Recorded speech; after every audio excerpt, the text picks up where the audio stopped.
Well, good evening, racing fans. Welcome to Grand River Raceway for this Friday evening. Our first race will go to post in approximately 20 minutes. A beautiful day in Elora. The sun is out, the track is fast, and the racing action should be great. 10 races for you on this fun-filled Friday evening at Grand River Raceway. Let's get a look at the changes, and we'll start with race one. Seems like the right place to start. There are no changes in race number one. The second race, number 7, Feisty Like Fire, scratched. Race 2, scratch 7, Feisty Like Fire. Race number 3, scratched is 9, Dude Perfect. Race 3, scratch 9, Dude Perfect. In the fourth race, number 6, Century Gala is scratched. Scratch the 6th Century Gala from the fourth.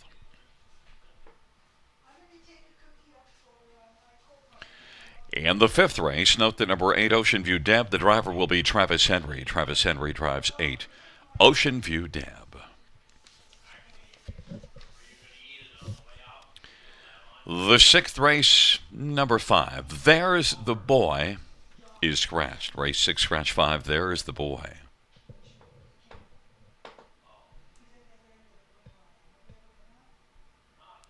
The seventh race, number 7, Fast and Relentless, driver to be announced.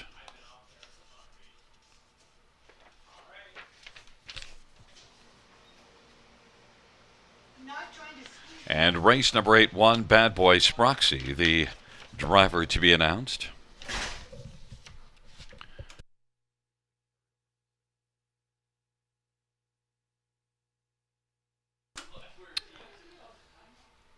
Ninth race, number 1, Come On and Get Some. The driver is Scott Coulter. Scott Coulter drives 1, Come On and Get Some. And number 2, Go Daddy Go, will race on Lasix.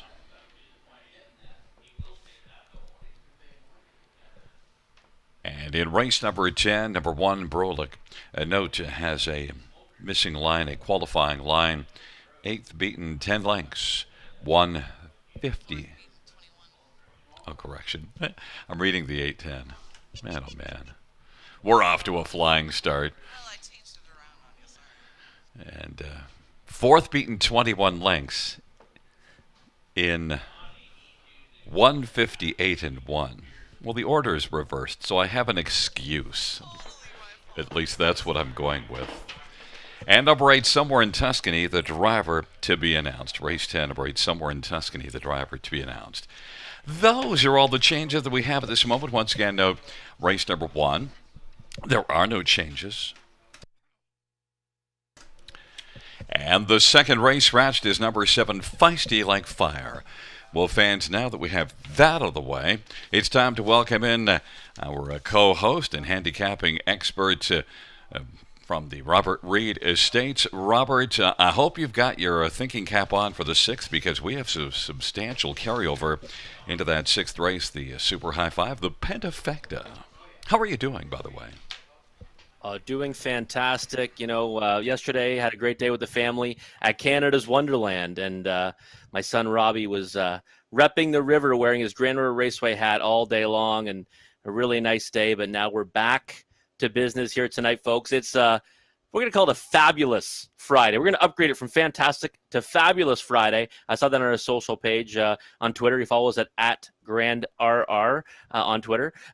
Because, yeah, like Gary said, we've got a high five carryover on race number 6 of more than $6,000. The last time we had a carryover going into that race, it garnered over $18,000 of new money, and I expect the same tonight. We're scratched down to a field of 7 in there, but it looks like a pretty contentious field. So Gary, yeah, I have done my homework on that one. I'm sure you have too, and I can't wait for that contest tonight, because it's going to be a big pool, and hopefully we'll provide a big payout. But we've got 10 dashes on the card this evening for you, and some nice betting sequences throughout. And of course, it all gets started in race number 1 with our guaranteed pick 5 pool of $2,500. As always, Gary and I have mapped out some tickets for you, and we'll come back with those in just a few moments.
All right, folks. Well, it's that time again. Pick 5 time. Gary and I have mapped out some suggested wagers for you. The guaranteed pool is $2,500 to get started in race number 1.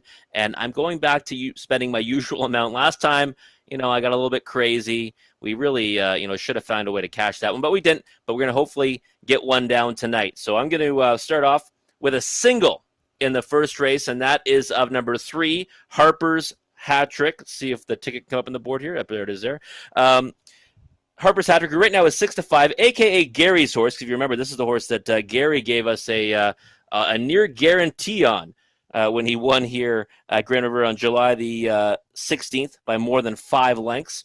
I'm going to single this one. I think he is the best in here. He gets back, to a service that he likes. 3 out of 4 over the river, and I think he looks pretty tough to beat in the opener. So singling number 3, Harper's Hat Trick in the first.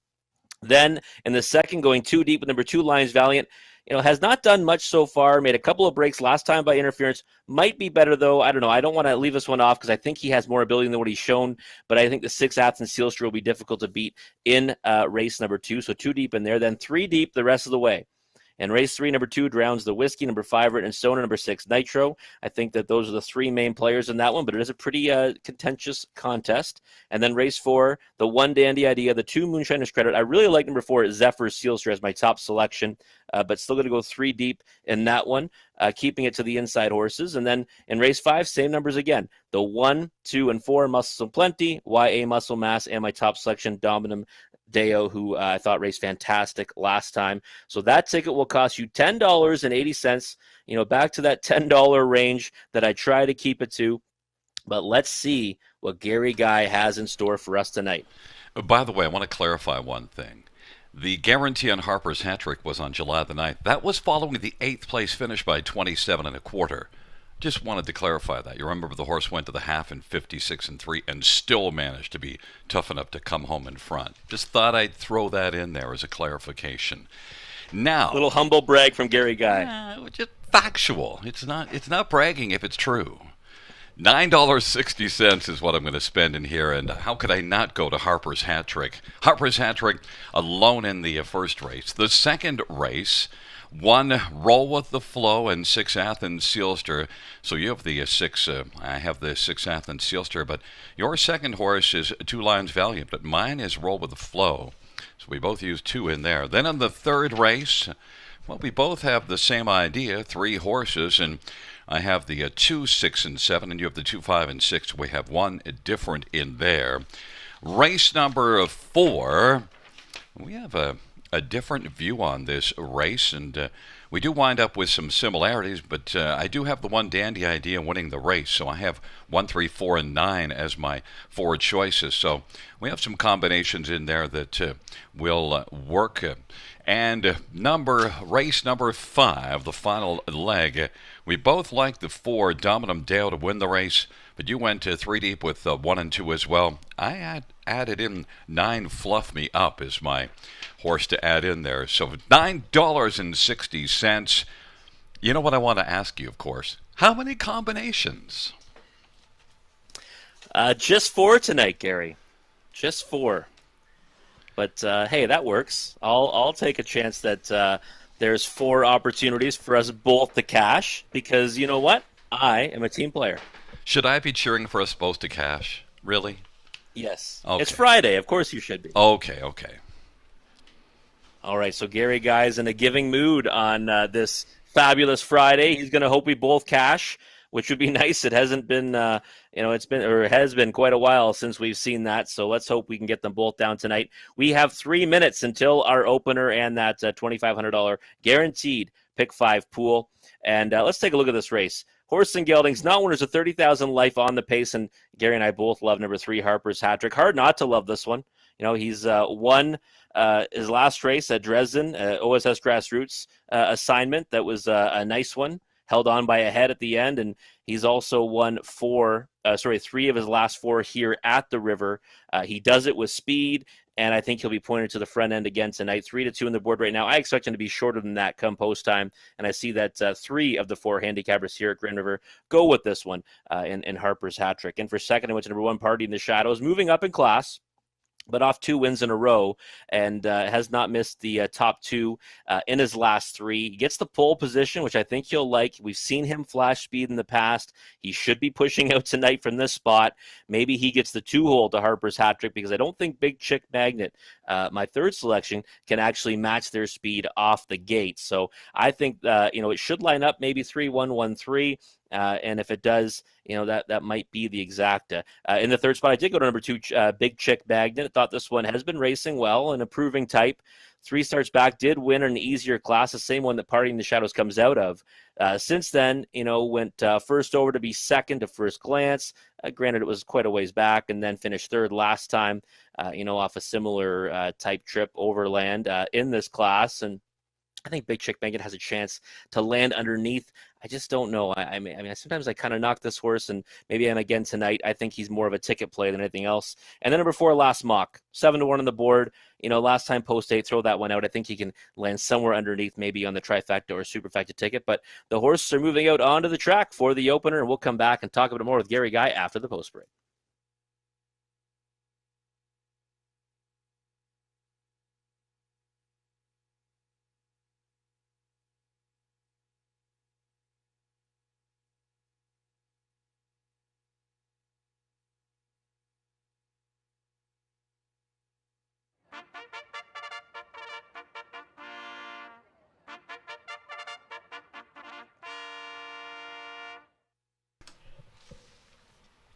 Field 4, race number 1 is on parade. 1, Party in the Shadows. Colin Caliber, Kyle Bostonson, Brad Gray. Number 2, Big Chick Magnet. Brian Padana for Junkie Belleville and Kimberly Mark. And number 3, Harper's Hat Trick. Travis Henry for Chris Haskell and Grant Shelton.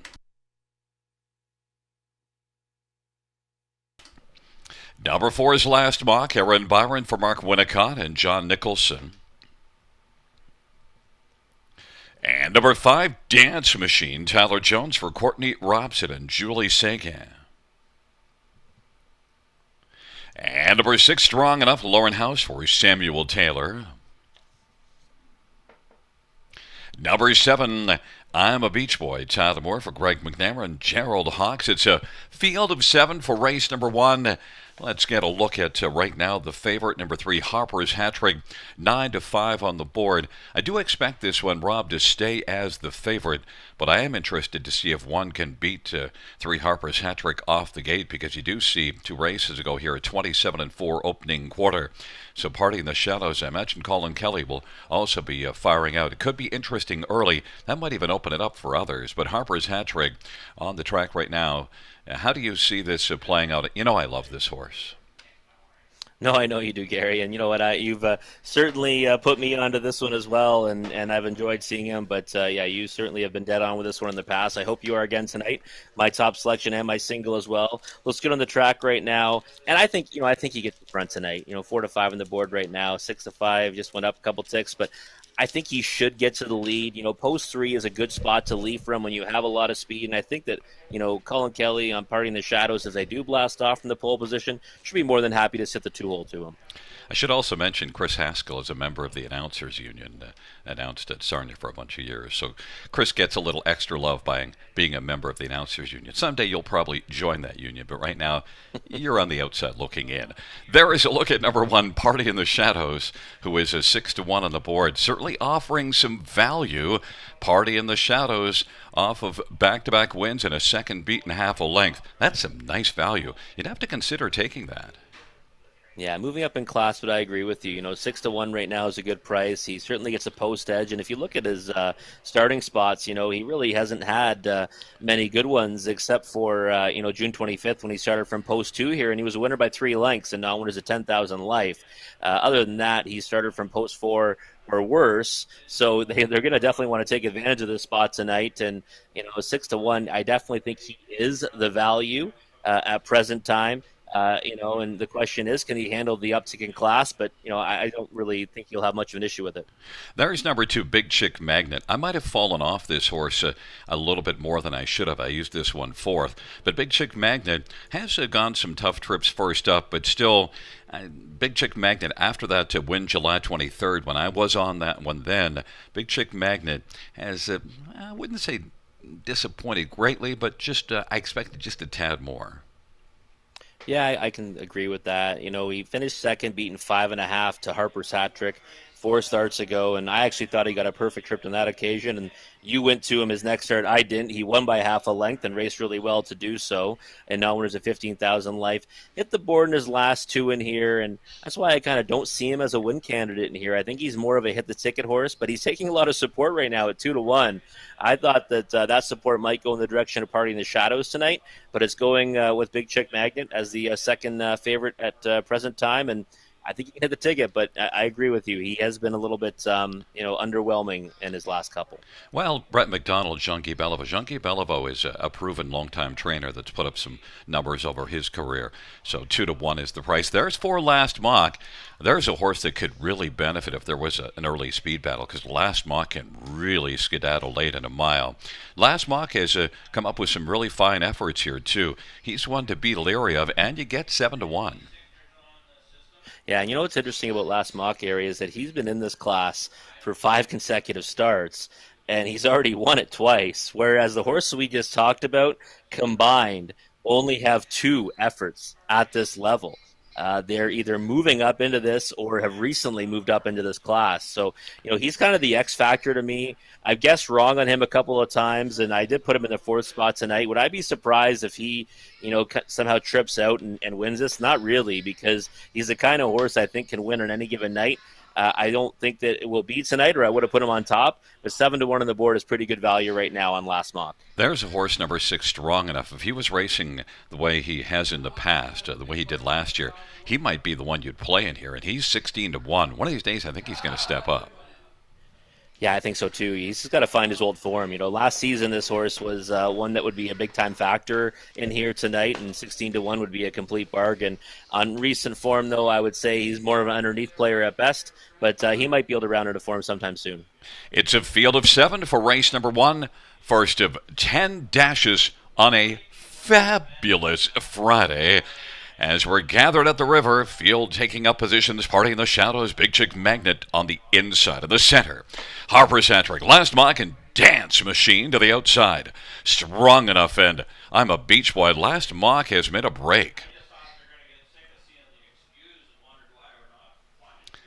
It's a field of 7. As they're turning into the stretch drive, still off stride is Last Mock, and now has recovered. Has a lot of work to do, though, as the field comes up towards the start. They're at the start of the rough. Big Chick Magnet Party in the Shadows. Harper's Hat Trick on the outside. Big Chick Magnet is leaving with Party in the Shadows, and Harper's Hat Trick is still 3 wide. It is Big Chick Magnet dueling with Party in the Shadows. Harper's Hat Trick is not relenting, and now Big Chick Magnet is gone off stride after battling for the lead. Party in the Shadows has got the front. Harper's Hat Trick now is going to accept the pocket, and then a gap of 3, and Big Chick Magnet has recovered and is racing third. And then positioned 4th now is Dance Machine. Well back, Strong Enough, and I'm a Beach Boy. And then it is Last Mock after that early break before the start is trailing the field. 27-1 the opening quarter. It is Party in the Shadows at 7-2 with Harper's Hat Trick. Stalking from the pocket, Big Chick Magnet is racing third as the field comes off the turn, and racing fourth is Dance Machine, and then it is Strong Enough, and I'm a Beach Boy, and then Last Mock. They race past the half. Halftime was recorded in 56-3. Party in the Shadows. Harper's Hat Trick is getting the toe in the pocket, and then on the inside third, Big Chick Magnet. Harper's Hat Trick is right up tight in the pocket now. Big Chick Magnet is on the inside third. Now coming to the outside, Dance Machine. Dance Machine is on the move on the outside, and Harper's Hat Trick elects to stay on the back of Party in the Shadows. It is Party in the Shadows. Harper's Hat Trick is all over Party in the Shadows, and on the outside, Dance Machine. Then Big Chick Magnet. Then it is back to I'm a Beach Boy. Strong enough and last mock. And they race towards the top of the stretch off 3/4 and 126. Party in the shadows. Tries to stretch it out. This right there is Harper's hat trick. Off the trip now rolls to the outside. Party in the shadows and Harper's hat trick. Party in the shadows is going to party on. Party in the shadows takes it. Harper's hat trick second. Big Chick Magnet third. And then it's between Strong Enough and I'm a Beach Boy. 154 and 3. Party in the shadows was superb. Got the front. That was a big part of the story. And then was able to find enough to keep on going and get the job done, Rob. Yeah, definitely. I thought the X Factor might be last mock. He made a break. The X Factor really ended up being the Big Chick Magnet left out so hard. And I don't think Colin Kelly ever had any intention of letting that one go. Stacked up Harper's hat trick 3 wide to the first turn before, Big Chick Magnet kind of bailed out. And then Harper's hat trick had to take the 2-hole behind this one. I think you're right. This race was won in the first turn by Colin Kelly and Party in the Shadows, but take nothing away from this horse. It's a big mile, 54 and 3, and we kind of said, Gary, before the race that he was the value and still went off at 7-2, which is a big price. I thought he deserved second favoritism in here and should have been around that 2-1 mark. I was kind of wondering if Travis Henry was going to pop out going down the backside before moving up on the outside with Tyler Jones with Dance Machine, because that's a pretty game number one, Party in the Shadows. You might want a little longer run at him than just from towards the top of the stretch home. But, well, the choice was to stay on the back of Party in the Shadows, but Party in the Shadows had a lot left. Might have turned out that way regardless.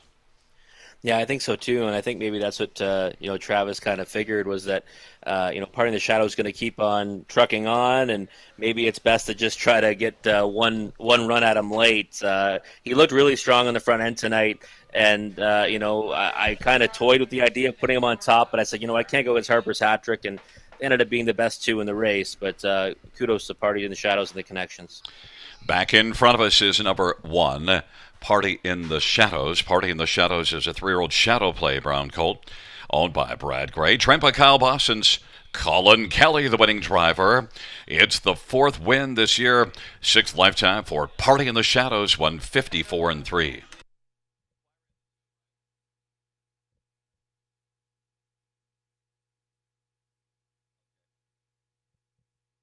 Fans, the inquiry pertains to the start and number 4 last mock, as well as the break in stride of number 2 Big Chick Magnet. Judges taking a look at 2 Big Chick Magnet and 4 last mock.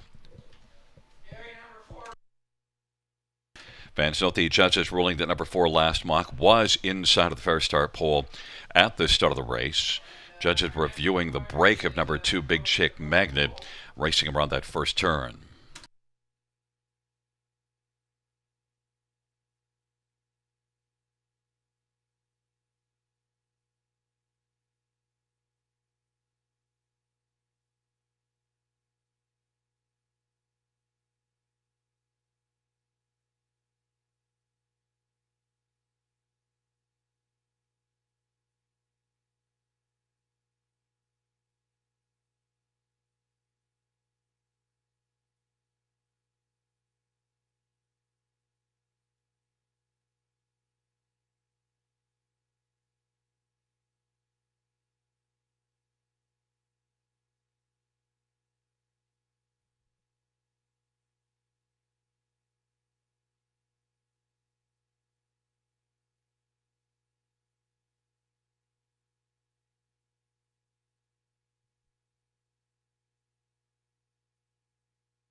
Fans, note the judges ruling that number 2 Big Chick Magnet did not violate the braking regulations. The inquiry signed down.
The first race payouts: 1, Party in the Shadows, 9, 70, 280, 210, 3, Harper's Hattrick, 240, 210, 2, Big Chick Magnet, 210, $2 exactor, 2180, dollar try, 1820, dollar super, 98.15.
Fans note in the fourth race, a driver change, and number 7, Bright Out Little Bit, Scott Ray. Scott Ray will drive 7, Bright Out Little Bit.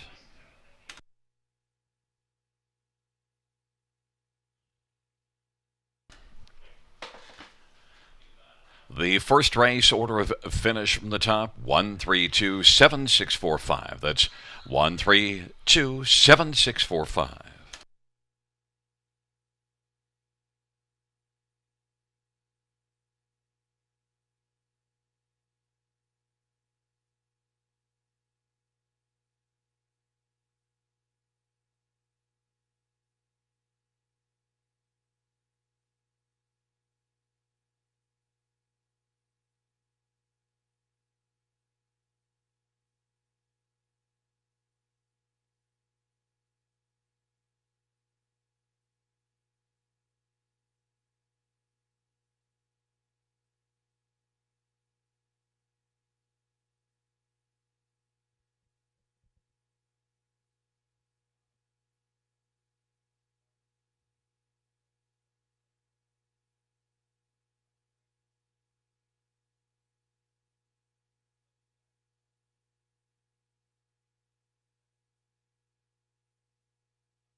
All right, folks, let's take a look at race number 2. It's for 2-year-olds. We got rookies on the pace. Non-winners of 4,000 lifetime.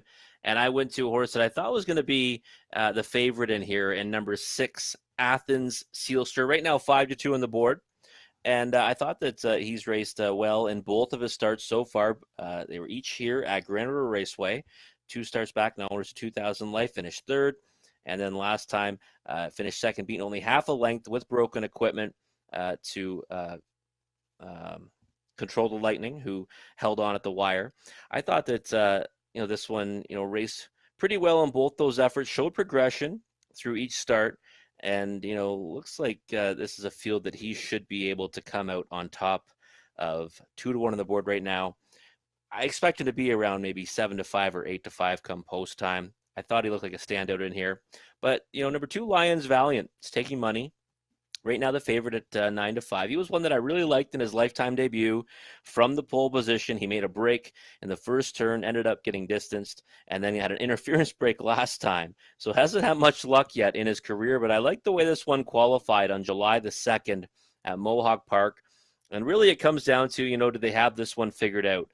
I was kind of surprised to see him back here at Grand River. I thought maybe he was better suited for the big track, but they're back here again. So I would think that, he might be able to handle the surface this time. Maybe they've, got him to kind of be a little more confident in that first turn. And, from post 2 tonight, maybe this one steps up a big notch, because I did like that qualifier in July the 2nd. Right now, 2-1 on the board, now 5-2 co-favorites with number 6, Athens Sealster. I think Lions Valiant has a chance, but he's got to mind his manners. For third, I went to number 1, Roll with the Flow for Blake McIntosh and Tyler Jones aboard. Last time post 7 here, he kind of just put a line through that one because it's pretty difficult to win from out there here at the river. And before that, did have a start at Buffalo Raceway and the equivalent of the grassroots in the state of New York. So I think Roll with the Flow, good post position, does have a chance to land on the ticket. And then in for fourth, they went to the first-time starter, Bet on Beach for John Williamson with Anthony Hahn aboard. Pair of qualifiers at Mohawk Park. I thought they were okay. They were decent enough qualifiers that he should be able to be competitive in here against this group. And I just think that, it might be worth taking a look at the unknown quantity in here with some horses that have already had a couple of efforts and some, if not most, haven't really shown much yet. So I put number 5, Bet on Beach, on the bottom end of it for me. But I see the rookies are moving out on to the track, and we'll be back in just a few moments to talk about this race a little further with Gary Guy.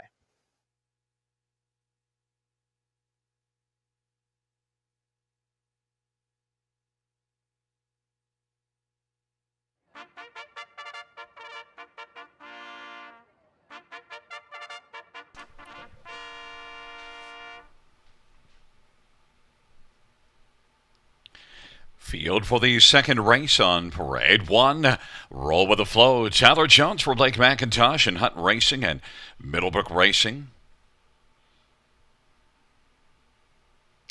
Number 2 is Lions Valiant. Scott Calder for Anthony Beaton and 3 Lions Racing. Number 3 is Full Disclosure. Gino Toscani drives and trains and owns.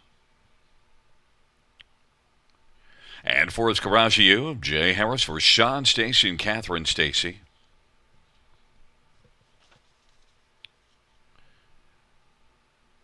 And 5 is Bet on Beach, Anthony Hunt for John Williamson.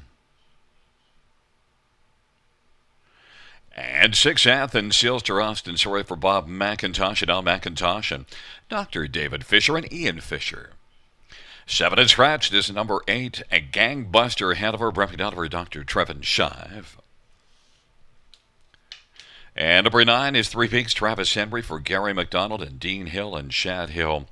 It's a field of 8 for the second race. Let's get a look at this field for race number 2. And Rob and I both have number 6, Athens Sealster on top. Went to the front from post 4 last race. And post 6 now this time. Interesting to see how this unfolds. But this one has flashed some gate speed. I actually like the July 30th line better than the August 6th line, just because I like the way he came home and came a really good back half. There's Athens Sealster right now scoring down. That might be tipping the hand on whether he's leaving from post 6. Yeah, he's going a pretty good clip right now. Looks pretty good doing it. Austin Story wants more from him as well. Let's see how he handles this turn here, and looks pretty good doing it. Listen, I think that he's a standout in here. I really do, and I like what I see right now. I think that kind of shows us that they're going to be going forward off the gate. And typically I'd say, hey, post six going to be difficult to get there, but in races for 2 year olds, we do notice there's usually, some that aren't leaving off the gate or gapped off, and there's usually an opportunity to kind of ambush the field or at least get away well from an outside post. And I think Athens Sealster with his experience is going to be able to do that. And right now, I'm happily on board at 2-1. Number two, Lions Valiant and Scotty Coulter. And I do like the fact that Scotty drove this one in each of the last two, so he's probably learned some things about this young 2-year-old colt. Lions Valiant, better post position, Scotty Coulter. Yeah, Lions Valiant is an interesting one to me. He's 3-1 on the board right now. Took all the early money. Now 7-2. I just, like the fact that he's back here in the sense that, I'd have to think they probably, think he's going to handle this surface this time around. Made a break in the first turn from the rail in his lifetime debut. Last time interference break. Loved what I saw from this one in his qualifier. Think he might be better suited for the bigger surface, but you know what? 6-1 on the board right now. He might be worth a play. There's one, Roll with the Flow, and Tyler Jones. And this is one that last race is a little better than it looks because came a good back half, and they just didn't go all that much up front. Roll with the Flow down on the inside, likely to be a little closer to the pace, and should be able to be more of a factor. Yeah, we always say it, Gary. You can usually cross out post 7 and post 8. Last time on horses here at Grand River, especially when they really can't get into the race like this one was not able to do. Also was off a month going into that start. Now gets back in, 13 days later, and I think that Roll with the Flow should be a factor in here. The pole position to work from. 6-1 on the board right now. Certainly a higher price than I was expecting on this one because, with this post and follow-up effort, I thought he would take some money. Number 5, Bet on Beach is 35-1. You used this one on the bottom of your ticket, 40-1 now. It'd be nice if that could get onto the ticket to Bet on Beach. Yeah, just for me, in a race where we've seen a lot of these horses already, he's an unknown quantity. I thought the qualifiers were okay. And, looking at it, say, okay, you know what? If he could just kind of get away, sit a favorable trip, do a little bit of pacing late, maybe he can hit the board. 45-1, to me, isn't so bad on one that really hasn't shown, what he can do as of yet. $13,000 yearling purchase, and I'm happy to include him somewhere underneath at a big price like that. There's the one that I threw on the bottom is number 4, Carajou, and Jay Harris for Sean Stacy. Now, the lines might not be all that impressive, but if you look at that July the 30th line in a maiden, at least did have a good middle half, a 57-2 middle half. And Carajou, make a third start. Sean Stacy has certainly been a successful trainer in the past, and Jay Harris on the half-mile track gets a better post position now than the last two. Carajou is my use for the bottom of the ticket, 14-1. Yeah, I didn't know what to make of that last start, but I do like the fact that, 7-hole last two, now better post this time from post 4, and that lifetime debut came against Aviator and Contact Zone. Aviator is going to be racing in a gold tomorrow night at Mohawk Park, and Contact Zone, I believe, is in the grassroots, I think, on Monday at Mohawk Park. So faced a real tough group in his lifetime debut, and certainly one that can improve from a better post this time around. Well, we do have a field of 8 for race number 2, and Rob and I both have number 6, Athens Sealster. I don't think we like the 3-5 on the board. Where's the value if you're going to jump off the 6? Oh, Lions Valiant at 4-1 maybe, just because he might be better this time around. You're right, 3-5 is tough to swallow on the 6. I do think he's the best in the race, though. Well, we're going to find out if he is the best and if he can get the job done. From post position 6, as they're taking up their positions. Roll with the Flow, Lions Valiant on the inside with full disclosure. In the center, it is Carajou and Bet on Beach to the outside. Athens Sealster. And then Gangbuster Hanover and the second tier, Three Peaks. Field of 8, second dash on a Friday night at Grand River Raceway. Here they come. Giddy up. Field for the second race. He's at the start of the rough, and Athens Sealster is going to fire from the outside. Full disclosure, roll with the flow, and Courageux, and then Three Peaks along to the inside. But Athens Sealster was able to come on and get the lead rather handily. It now leads by 4. Roll with the flow is second, and then racing position third, Courageux, and then on the inside, Three Peaks in front of Full Disclosure. Lions Valiant, and then it is back further to Bet on Beach, and trailing is Gangbuster ahead of her.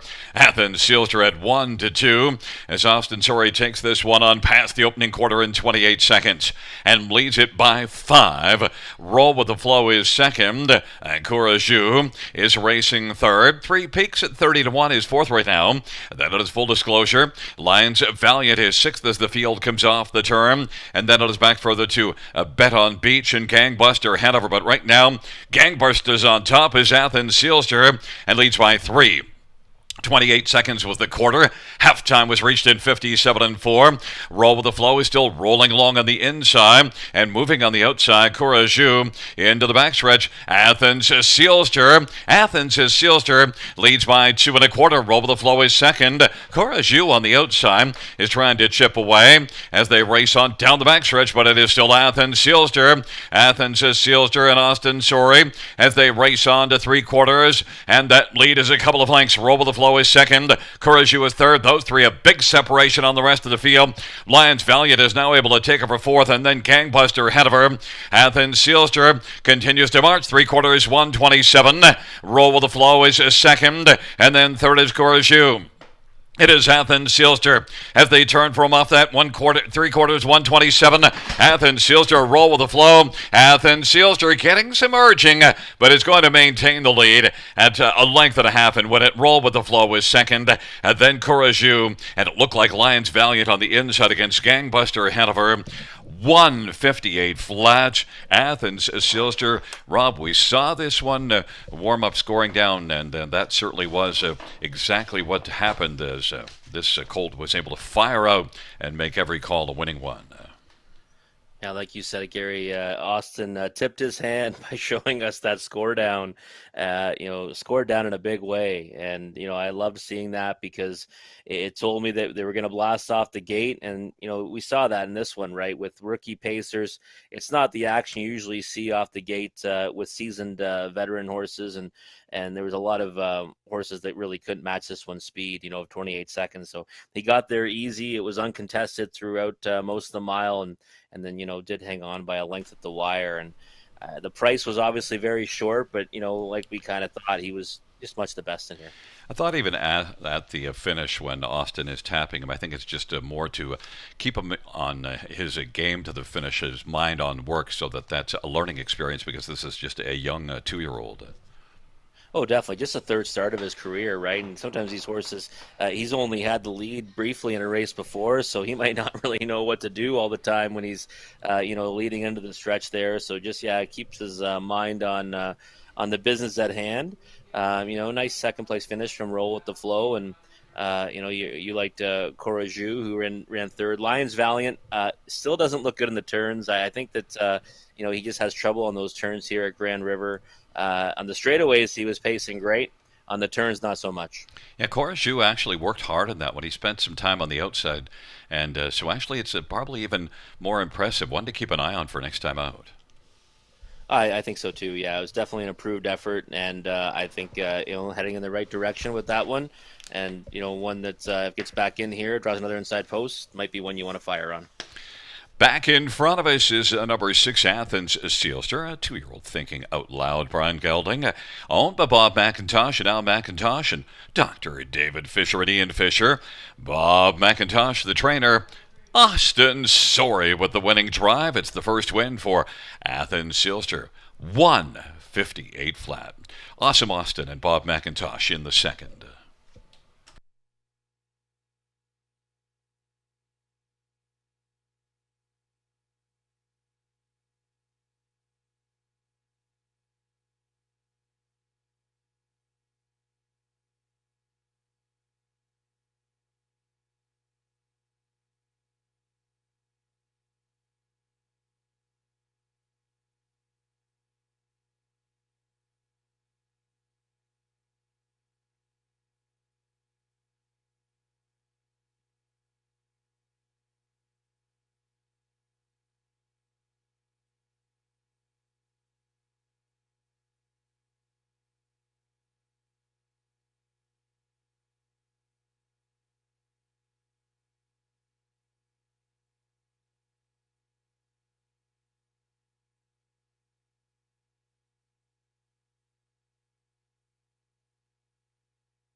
The second race payouts number 6, Athens Sealster. 310, 250, 241. Roll with the flow, $4, 320. And then a 4 Courageux, 720. $2 exactor, 930. $1 try, 21.25. $1 superfecta, 71.50.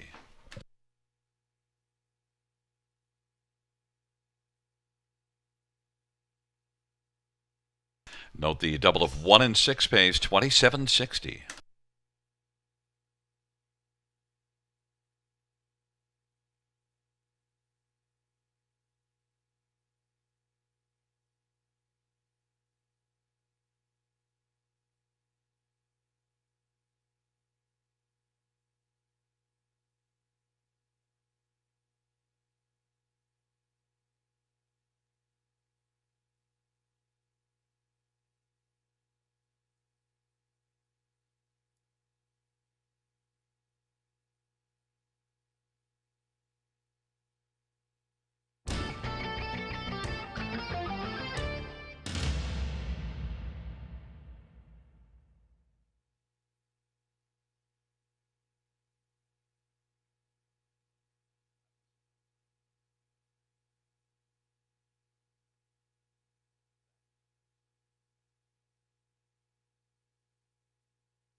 The second race over finish from the top, 246371, scratch 58. That's 246371, scratch 58.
All right, folks. Well, it's time for race number 3. It's the start of the early pick 4. So if you're like Gary and I and you're dead in that pick 5, well, start mapping out your winning wagers for the pick 4. It is for horses and geldings non-winners of 5,000 life on the pace. And in here, I did go to number 2, Drowns the Whiskey, who right now is 2-5 on the board, much lower than I was expecting on this one for sure. But I understand why this one's taking so much support. Draws inside and does have early gate speed. We've seen it before from this one. You get Scott Coulter aboard today, and I think that Drowns the Whiskey, is a big time threat to go right down the road in against this group. That's for sure. It hasn't broke through with a win yet in 12 starts lifetime, but has hit the board in 4, has 2 third-place finishes this year, and I think might be warming up to a win last 2 starts here at Grand River. Finished third to Dirty Little Piglet. I missed that one because of his name, for sure, and Favero Sealster before that. So Drowns the Whiskey taking support, I think deservedly so, but 1-2, that's a tough pill to swallow. In for second, number 5, Written in Stone. I went to this one last time on top, got a little bit unlucky in the final turn, got caught up with some other horses and was interfered with pretty badly. Ended up finishing 6th, placed 5th. And I think the Written in Stone is one that you might want to come back to, at least for a piece of it. 20-1 on the board right now is a giant-sized price on this one. I know he had the rail last time, got a favorable trip, but he was going to get a piece of that last time before he got interfered with. And he might be one that can, land somewhere on the ticket tonight. 20-1 seems like way too big of a price. Number 5, Written in Stone. Then I went to number 6, Nitro J. This one is 2-1 on the board right now. The other Jack Moiseyev entrant. He's got 2 in here, and I think both have a big chance. This one had post 9 last time, the trailing post, and what a decent trip to end up finishing 3rd, beating just the neck to Sundown. Nose on the gate tonight. I'm not sure where this one gets away, though, but the effort last time is good enough to say, hey, Nitro J is going to have a big chance in here. Hit the board in 3 of 5 this season and 3 of 5 last season. Hasn't broke through with a win yet, but does hit the ticket. Nitro J can certainly get a piece of it. And then number 7, Sundown. Got away 5th from the trailing post last time. Ended up first over, did put some steps in the last turn, ended up interfering with some horses, caused some confusion in that one, but did win the start before that from the pole position, albeit. And from post 7, I think the game plan might just be to kind of sit a trip, get away somewhere, do some pacing in the stretch, try to land somewhere underneath maybe the bottom end of the superfecta. That's where I have him pegged anyways. 9-2 on the board. I don't really think Sundown can win from out there, but maybe he can land somewhere on the ticket. But that's the way I see it. Number 2, Drowns the Whiskey, is my top selection right now, 4-5 on the board.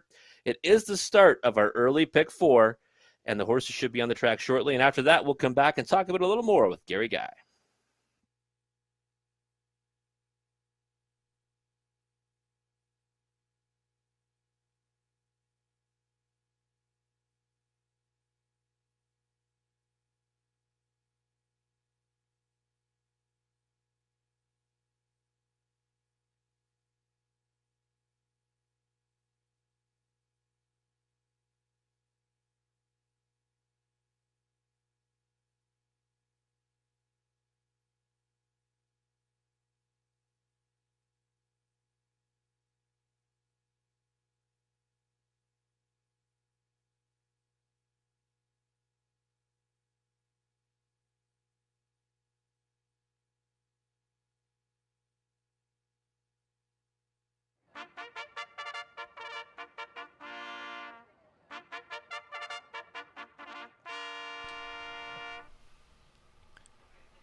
Field for the third on parade 1, Joey Delicious. Jay Harris for Ricky Montgomery and JJ Stable. 2, Drowns the Whiskey, Scott Coulter, Jack Moiseyev, Joanne Colville, and Nancy McNevin, and Robbie Wabawa. 3 is Watch Party, Scott Ray for Jay Conklin and Joan Hanhock. And number 4, Force Mickey, Don Graham for Larry Todd. 5 is Written in Stone, Travis Henry for Brenda Duncan and Judy Campbell. Number 6, Nitro J. Natasha Day for Jack Moisevan, Frank Tomcala, and Taylor Equine. And number 7 is Sundown. Talbot for John Pentland and Ron and Cindy Molyneux and Ed Miller. And number 8 is Trying to Vij, Toscani for Herb Holland. Field of 8 with a scratch of 9. Well, Rob, we're on the same one here. Number 2, Drowns the Whiskey.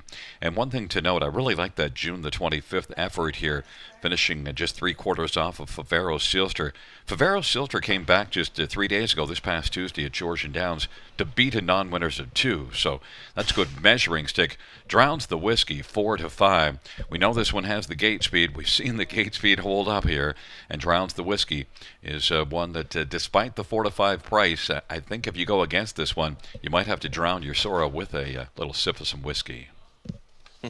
Yeah, I think so too, Gary. I think Drowns Whiskey looks pretty strong in here against this group, and I do like those form references in finishing third here in back-to-back efforts at the River already, and 2 starts back in the Prospect Series, went a long way in the front end before getting caught, late in the mile at Sarnia. I just think this looks like a good spot for this one, drawing on the inside. We've seen the speed before, and the speed certainly carries well here at Grand River. So it was hard for me to go against them. 3-5, yikes! It's a hard win price to take. But we said that in the last race, and Athens Illustrated went out and won with these. I like your idea on number 5, Written in Stone, of coming back with another try after that interference last time out, because Scott Coulter drove, and that was the driver change, and Brenda putting down Scott Coulter now comes back with Travis Henry here. If things could go more smoothly, maybe Written in Stone is one that can give you a nice little price play underneath, 16-1. Yeah, I think the price is definitely right on Written in Stone. I was a big fan of this one last time. Like that Scott Coulter jumped aboard. Now he's on Drowns the Whiskey tonight, but we get Travis Henry, and that's certainly a suitable replacement. And I think that Written in Stone would have gotten a piece of that race. I'm not sure he could have won it, but I think he would have probably landed in the top 3. The interference was substantial enough that there was a placing. So, Written in Stone right now is 17-1. That's what it's going to be all over my exotic wagers, and maybe even a little win ticket too. There's number 6, Nitro J. And look, we don't know how this one's going to get into the race early, but might not need to. Look, it came home in 28 seconds last time out. Nitro J, if they can push the pace at all, Nitro J has a chance to be a strong factor. Yeah, I think Nitro J is one that definitely merits consideration in here, and it's not really a shock to me that the 2 Moiseev horses are taking the money at 4-5 and 5-2 because on paper they look like they might be the best 2 in the race. And Nitro J won a big trip last time to only get beat in a neck. The only concern I have is that got away 5th from the 9-hole last time, the trailing post. Just not so sure how much gate speed this one has, and post 6 is not as easy to leave from when there's horses on the inside that have speed. In race 2, we saw it with a horse with lots of speed where the inside horses didn't have a lot of gate speed. In this case here, I think there's a few on the inside that are going to be blasting out. So question for me is, where does Nitro J get away? I think all you got to know is Jackie Moe. Number 7, Sundown. In the first race, Ken Middleton took one party in the shadows and took our top pick down. And in this race, he's got 7, Sundown. Can Kenny do it to us again? Tougher post, though. Yeah, this post is a difficult one for Sundown, and the effort 2 starts back to win in this class came from the pole position. It's a far cry from that, isn't it? Post 7 now this time. Last time he did get a roughed up trip. He was first over a long way. He was tiring on the final turn when he kind of put some steps in and caused some confusion behind him. I don't think he can get the job done in here from post 7. He might prove me wrong, at the end of it, but 5-1 to me would be an underlay right now on a horse that I think is going to be up against it from an outside post. And there was, we had one Joey Delicious on the screen, a scrumptious 13-1 price on one Joey Delicious. Now, did not race well last time up, but look, suffered interference, so maybe you can come back with another try here, and one that raced okay, 2 starts back from post 1 at Hanover.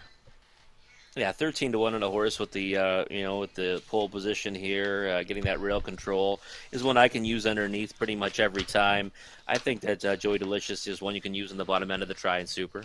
Plus, I like the name, Joey Delicious. 15-1 right now. Well, the third race, we don't have a delicious price. And number 2, Drowns the Whiskey. 4-5 on the board, taking up positions. Joey Delicious, Drowns the Whiskey, and Watch Party. In the center, fourth, Mickey and Written in Stone. To the outside, it is Nitro J, Sundown, and Tryon V. Field of 8, third dash on a sun-filled Friday night at Grand River Raceway.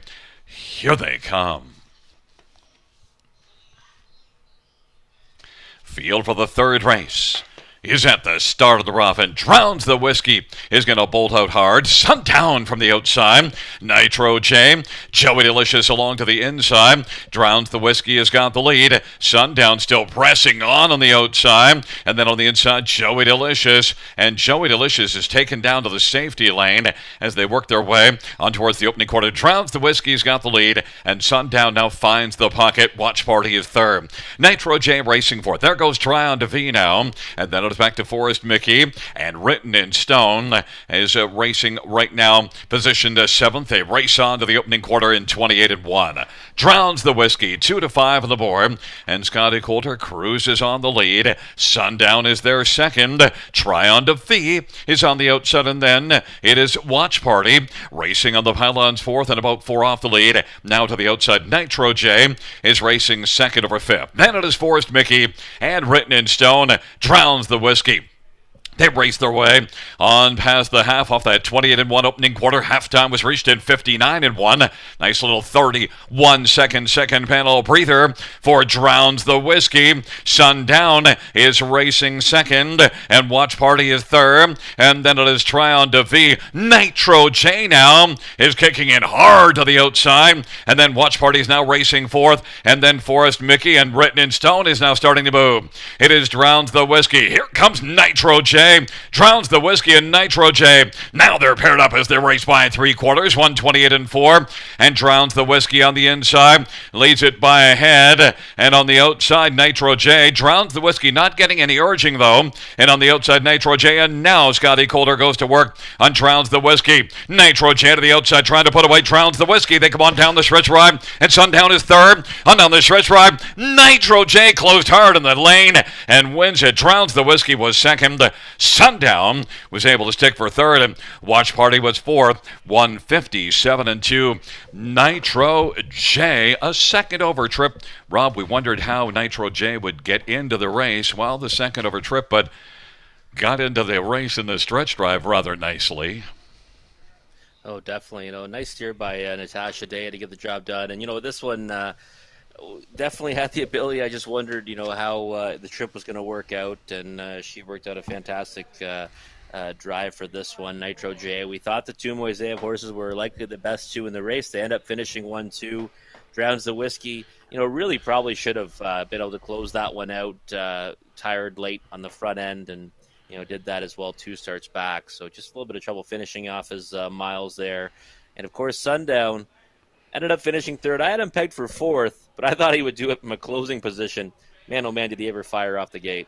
Yeah, he was able to tuck in second and then still race pretty darn well. He used a lot of energy from post 7, so you have to give him credit for still having something left. But number 6, Nitro J, I guess the key was when you look at that 28-second final quarter last time out, this one was absolutely flying.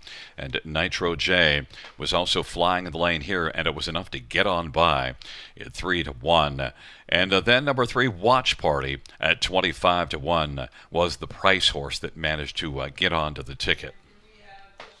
Yeah, it adds some value to the bottom end of the Super, that's for sure. Written in Stone for me, the horse I was looking at a price. He started kind of making a move, down the backside for the final time, and I think he kind of got pushed wide there in the last turn. Didn't really have the pace I was hoping for anyways. I think he ended up finishing 5th, but he's one I'll keep watching going forward. Well, I said before the race, all you got to know is Jackie Moe, but you also need to know which order of horses trained by Jackie Moe, and we had it with the 2, but we was wrong. But certainly, if you bet one of the Jackie Moe horses, you got the job done because they nailed the exactor. 6-2-7-3 coming back in front of us is number 6, Nitro J.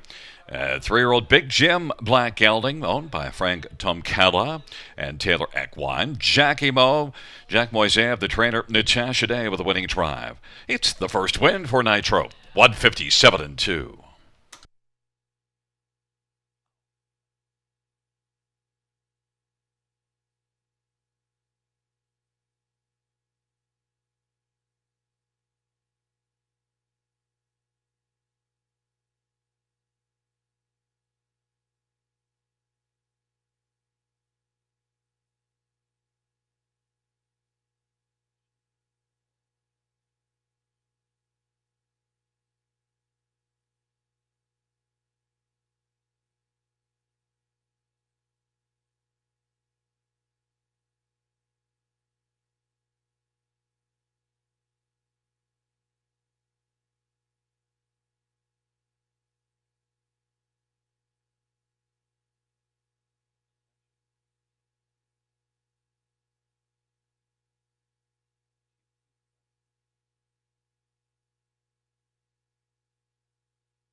The third race pouch, number 6, Nitro J, 870, 350, 230.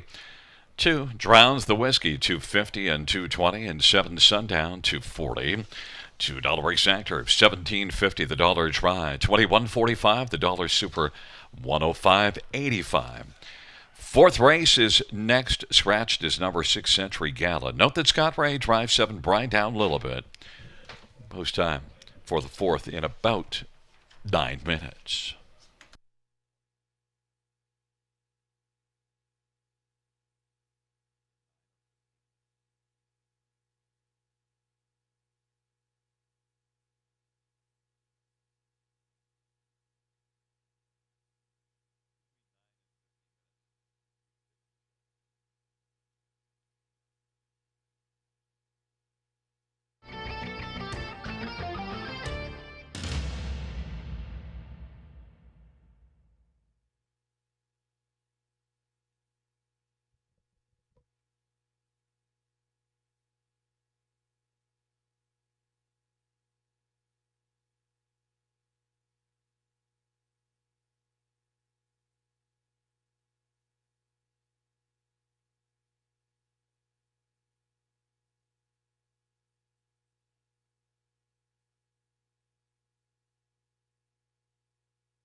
The third race, or we finish from the top, 824 651 37 scratch. That's 824-651-37 Scratch.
All right.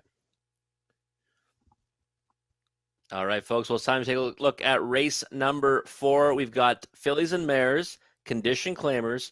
The price tag is $15,000. The condition is now winners of 20,000 life. And well, for that reason, I'm going to number 4, Zephyr Sealster in here for Richard Moreau, and Jay Harris will be aboard tonight for the driving duties.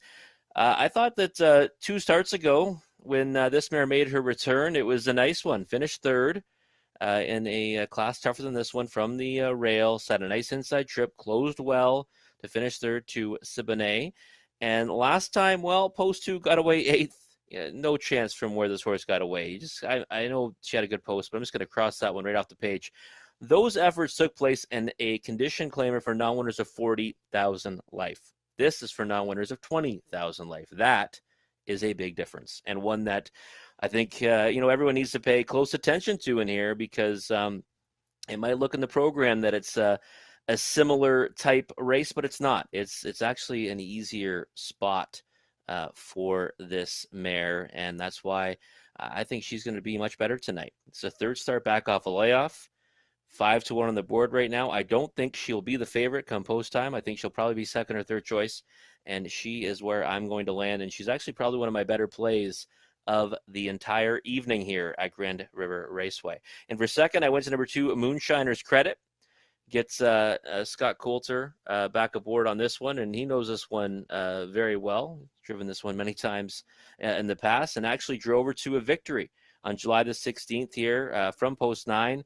A real nice winner on that occasion. Came back to finish third right after that, and since we've got a 6th place finish at Dresden after having the lead early, and then last time, she actually kind of, it doesn't show up in the program, but she was about 4 or 5 wide in the last turn, and really couldn't get into it in a race that kind of fell apart on the front end. So I think Moonshiner's Credit has a big rebound potential in this race tonight, and 6-1 from post 2. Hey, that's a good price as well. I'm liking my top 2 selections right now at 7-2 and 6-1. And for third, number 1, Dandy Idea. Well, last time was behind a horse that kind of stopped on the lead, but got around that one pretty quickly and got into a really nice position. So was sitting the 2-hole, then got in the 2-hole again behind a different rival. I thought Dandy Idea was going to go up the passing lane and win for fun. Ended up 4th, beating half a length. I really thought she should have closed out much harder than she did. And she finally had a really nice post to work from. And to be honest, I thought the finish of that mile was a little bit disappointing for this one. And 4-5 on the board right now, to me, she is a favorite that I would try to beat tonight. I do like this horse overall. She hits the ticket a lot. Hit the board in 8 of 12 so far this year. And might do so again tonight. But 4-5, definitely one I'll be taking a stand against. And I see Gary has gone with this one on top. Go figure. Number 9, Moonlight Beach is one that I think that you need to consider as well. Going to follow Dandy Idea out. Dandy Idea got away well last time. Moonlight Beach should get away well in here, and Trailing Post 5-1, one that can certainly hit the ticket. But I see the filly and mares are moving out onto the track for the 4th race, and we'll come back and discuss this one a little further with Gary Guy after the post parade.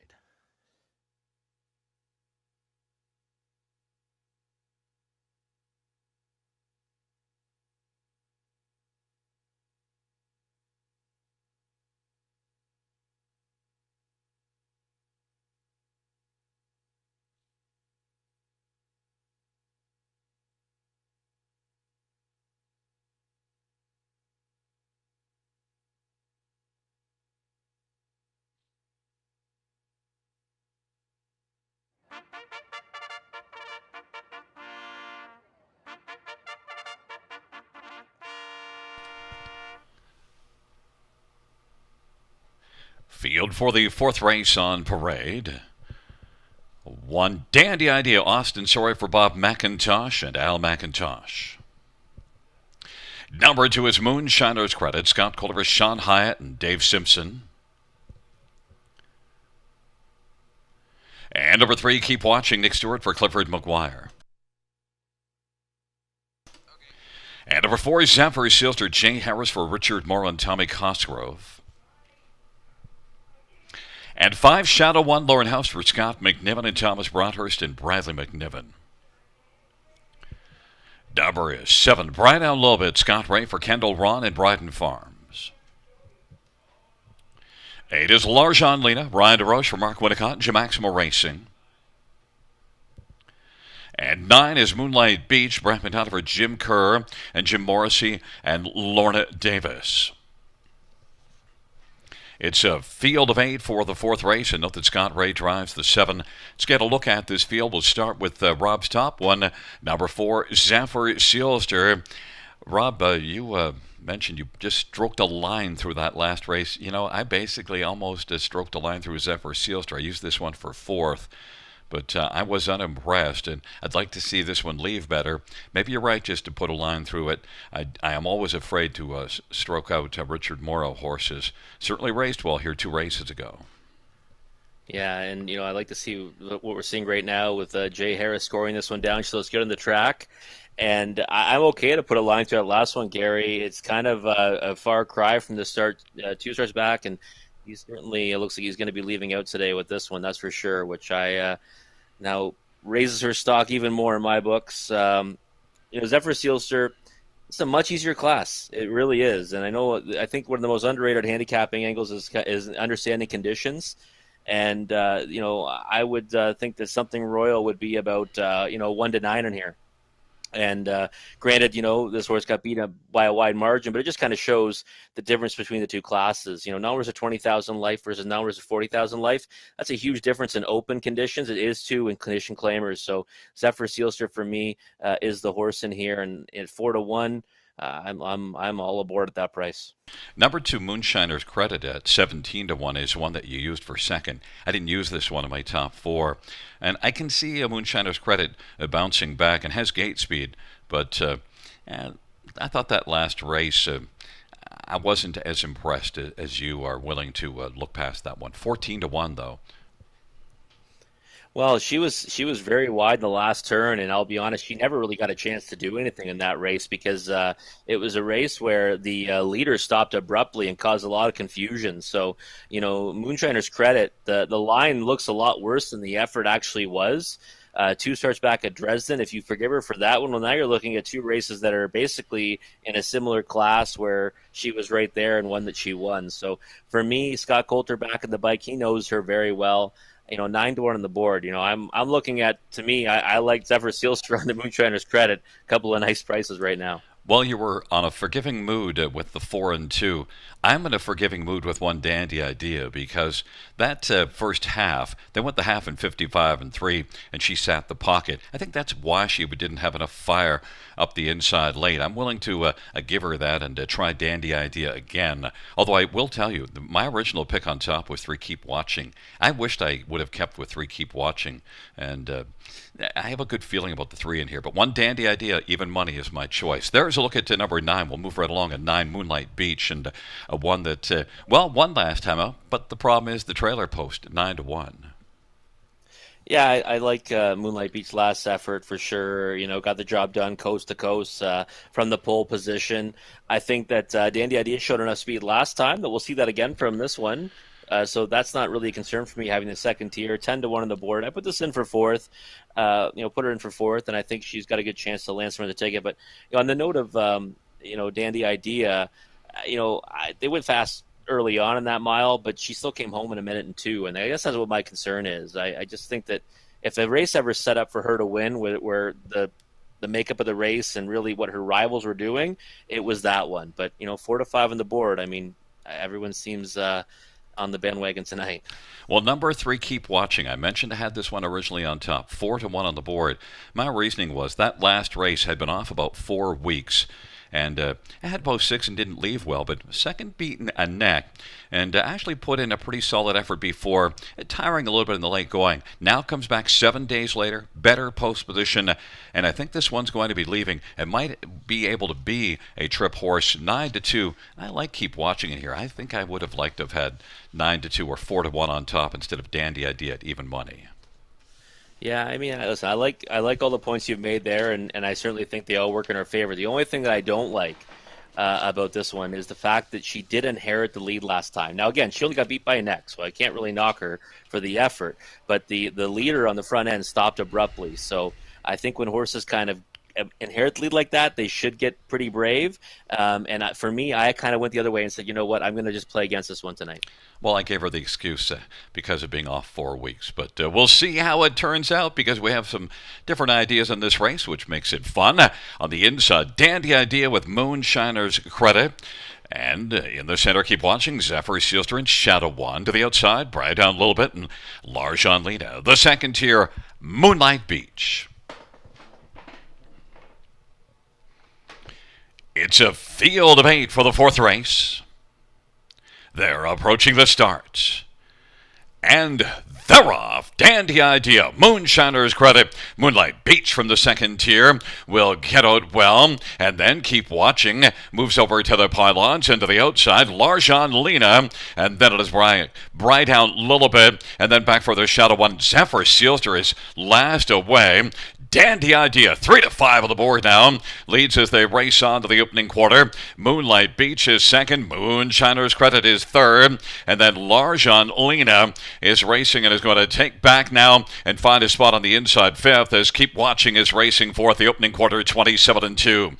Dandy Idea's got the lead. Dandy Idea and Moonlight Beach right there in the pocket. Moonshiner's Credit third. Keep Watching is watching from fourth, about 4.5 lengths off the lead as the field comes on towards us. Larjon Lena racing fifth. Now they race up towards the half, and then it is Bright down a little bit and Shadow One, and then Zephyr Sealster is on the outside trailing the field. They race their way past the heaven, 56-3. Dandy Idea and Austin Sorry has the lead as they work their way into the backstretch. Moonlight Beach is right there enjoying the view in the pocket. And Keep Watching on the outside now is moving. Keep Watching on the outside is bearing down on Dandy Idea. Moonlight Beach is racing third. Moonshiner's Credit angles to the outside now, and then it is back to Larjon Lena and Bright down a little bit. Dandy Idea and Keep Watching. Dandy Idea to the inside. Keep Watching. Moonshiner's Credit gets a little closer on the outside, and Moonlight Beach on the inside. Those four have some separation on the field. Now we're getting 3-wide action from Moonshiner's Credit. 3/4, 125-2. Dandy Idea continues to drive. Dandy Idea and Moonlight Beach. Moonshiner's Credit and Keep Watching. They turn on down the lane. Dandy Idea continues to drive. Up the inside of the late pushes Moonlight Beach. Dandy Idea and Moonlight Beach. Dandy Idea was able to hold on. Moonlight Beach was second. Moonshiner's Credit third. And then it's between Larjon Lena and Keep Watching. 156 flat. 3-5 was a low price, so might not have been a dandy idea to take this one on top, but got the job done, Robert. Yeah, definitely. Dandy Idea is one that I've been chasing for a while. I thought tonight was the night to maybe play against it, such a short price. And oddly enough, I should have listened to you, Gary. You didn't like Zephyr Sealster at all. She did not look herself tonight. Well, I guess looked like she did last time. Really got away way back and finished there. But of course, I end up going with 2-1-9, and behind that one, it ends up running out 1-9-2. Moonlight Beach looked like she might get this one, in the stretch there. Did battle on pretty gamely there, but I don't think Austin Story was ever too concerned on the front end with Dandy Idea.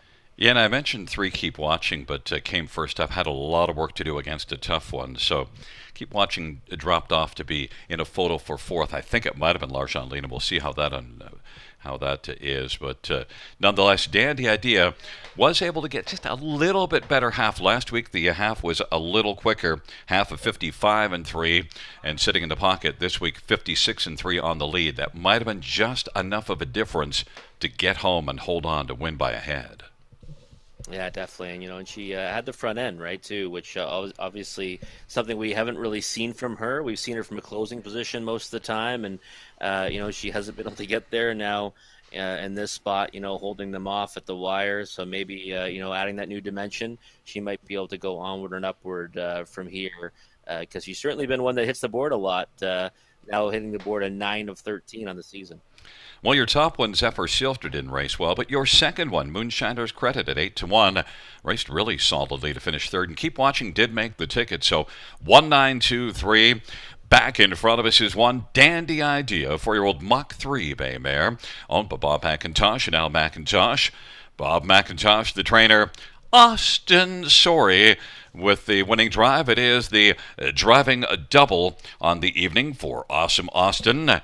And Dandy Idea, 156 flat.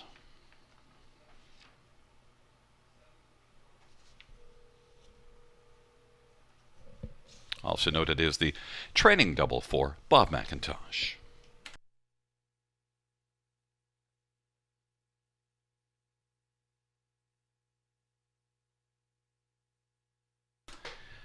The fourth race of payouts. One Dandy Idea, 340 to 7240. 9 Moonlight Beach, 540 to 62. Moonshiner's Credit, 320. $2 exactor, 25.50. The dollar try, 49.65. The dollar super, 129.10.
The fourth race.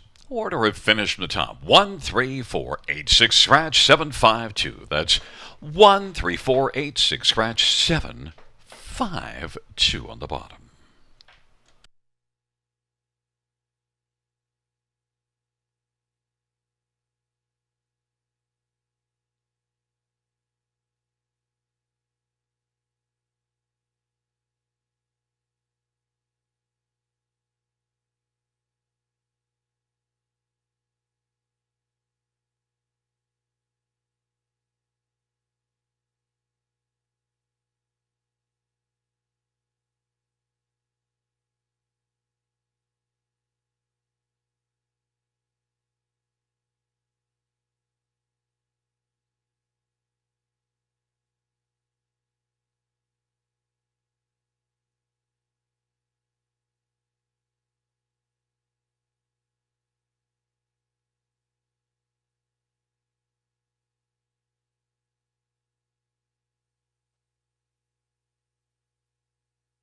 All right, folks. Well, it's time for race number 5. It's the money leg of the Pick 5 wager.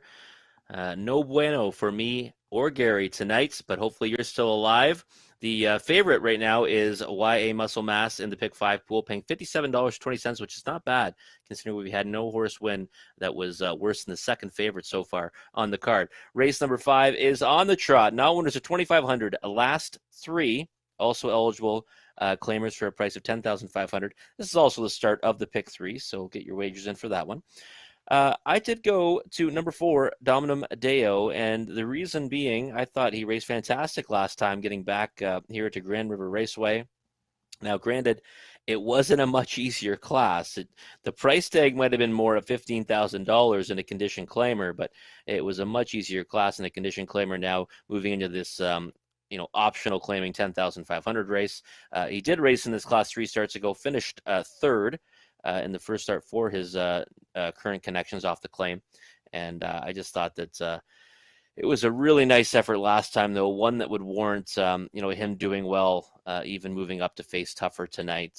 He won going away and made a nice move to get to the lead and had to start from post 6, gets post 4 today. I see every handicapper is on board with Dominum Deo as their top selection, and I think that's just a testament to how well he raced last time. And for second, it was number 1, Muscles Aplenty.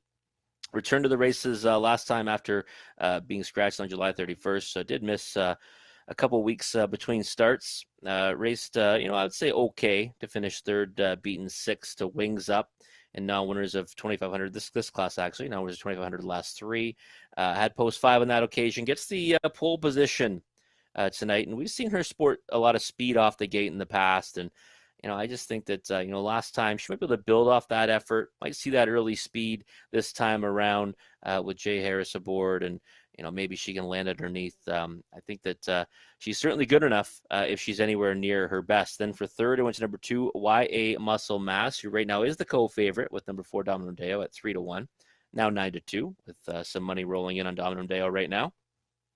Favorite in the Pick 5, though, and moves back here to Grand River after some starts over Georgian Downs, and has faced some difficult opponents in his last 3. Last time here at Grand River was in non-winners of 4,000 last 3, which is a more difficult spot than this. And before that had an optional tag of $15,000. So I think YA Muscle Mass is one that definitely has a chance in here.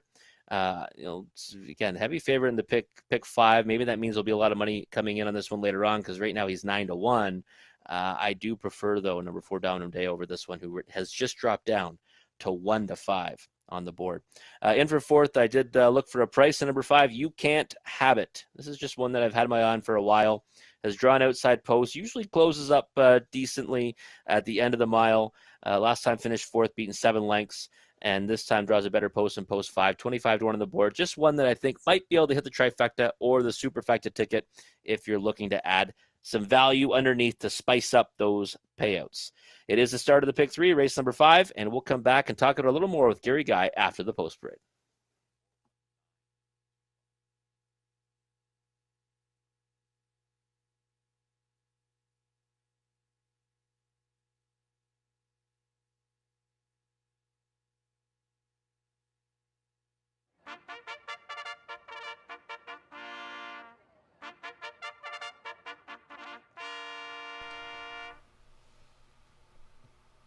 Field for the fifth on Parade 1. Muscles of Plenty. Jay Harris for Joe Shaw, Patricia Gibb. Number 2 is YA Muscle Mass. Brent McDonough for Richard Morrow and Rosa Renault. Number 3, Super T. Colin Kelly for John Yank Jr. and Chris Yank. Number 4 is Dominum Deo. Paul McKenzie for Gerard Demers. And 5 is You Can't Have It. Jason Rod for Ron Waples Jr. and Dr. Sheila Atmore.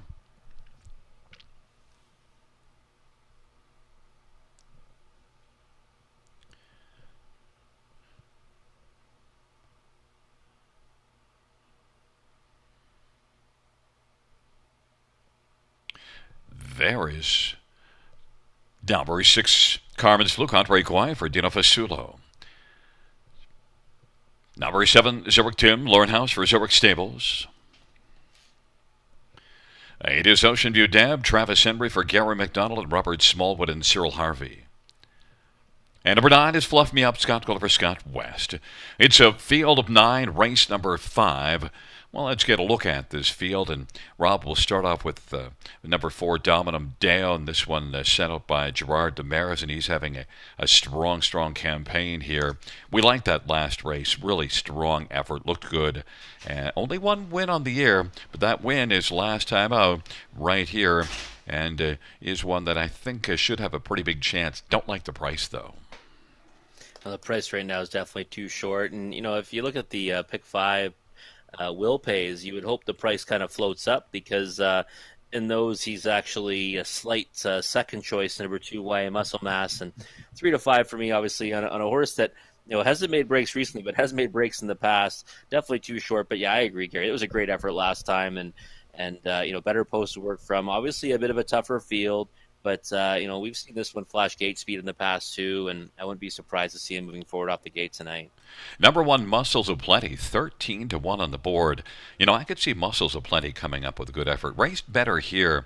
I think Muscles of Plenty was good here June the 30th and also June the 23rd, although that one start here July the 21st making a break. But Muscles of Plenty is one that has some gate speed. Could be a strong factor, 14 to 1. Yeah, I think right now definitely an overlay at 14 to 1. If you throw out that break in stride here and just say, well, that start at Mohawk Park was against Tougher, I'll let that one go as well. You see a horse that hits the board a lot and usually isn't too far out of it. So I think Muscle of Plenty is one that, pole position, early speed, certainly one that you got to use on the ticket. And would I be surprised if she came up with an effort to win this race? Not really. But to not use her on your tries, your supers might be, not a wise move because I think she is trending in the right direction. There's one that you didn't use on your ticket, and yet you like the one. 9, Fluff Me Up. This one has back class, and last race, the mile was only 2 minutes and 1, but was able to make the lead, so has that gate speed. Fluff Me Up, I think you might end up regretting not using this one in the top 4. Yeah, and I know I was going to hear it for picking the 1 second and not picking the 9 anywhere, and I deserve it. I'll take my lumps.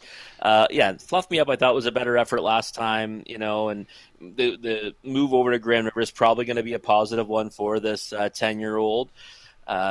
Actually beat Muscles of Plenty last time, finished ahead of that one, but did get, a favorable trip, I think, throughout the mile, and 8 to 1 on the board. Listen, Fluff Me Up is definitely a candidate to land somewhere on the ticket. I think the thing to note is that Fluff Me Up was off about a month between starts before that last one. It had been 6, so Fluff Me Up has an excuse to get better here. I actually think this one has a chance to win. Nice price of 8 to 1. There's 2 YA Muscle Mass, 3 to 1 on the board. Raced well here back in the middle half of July. Hasn't fared as well at Georgian Downs. Could like getting back here and post position 2. Yeah, I think this one, is going to definitely enjoy getting back to Grand River. We've seen this one, race reasonably well here in the past. Only 1 win in 12 starts so far this year. Hit the board in 3 of those efforts overall, and only 1 for 24 for the last 2 seasons. It's okay on the track right now. I 3-1 on the board, I guess, is a decent price. Anything lower than that, and I proceed with caution, at least from a win ticket perspective. There's number 5, You Can't Have It. I did proceed with caution on this one. Didn't have this one on my top 4. 20-1, though.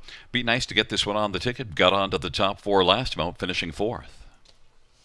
Yeah, I know post 5 tonight isn't that much better than post 6, but if you look back, last 4 starts, post 6 or worse, 2 from the 8 hole here at Grand River, which we know are lines that you just cross out because it's nearly impossible post to win from. I just thought that You Can't Have It is one that might be able to get into it late to land on the ticket. 21-1 is around the price I was hoping for, maybe a bit higher, hopefully come post time. Just think for a price underneath, he's one that can spice up the bottom end of the exotics. Well, the fifth race field is taking up positions. We've got even money on 4 Dominum Deal, but my second choice 9, Fluff Me Up, is currently at 7-1. And your second choice, 1, Muscles of Plenty, is also sitting at 7-1. Muscles of Plenty, YA Muscle Mass and Super T to the inside. Dominum Deal, You Can't Have It in the center.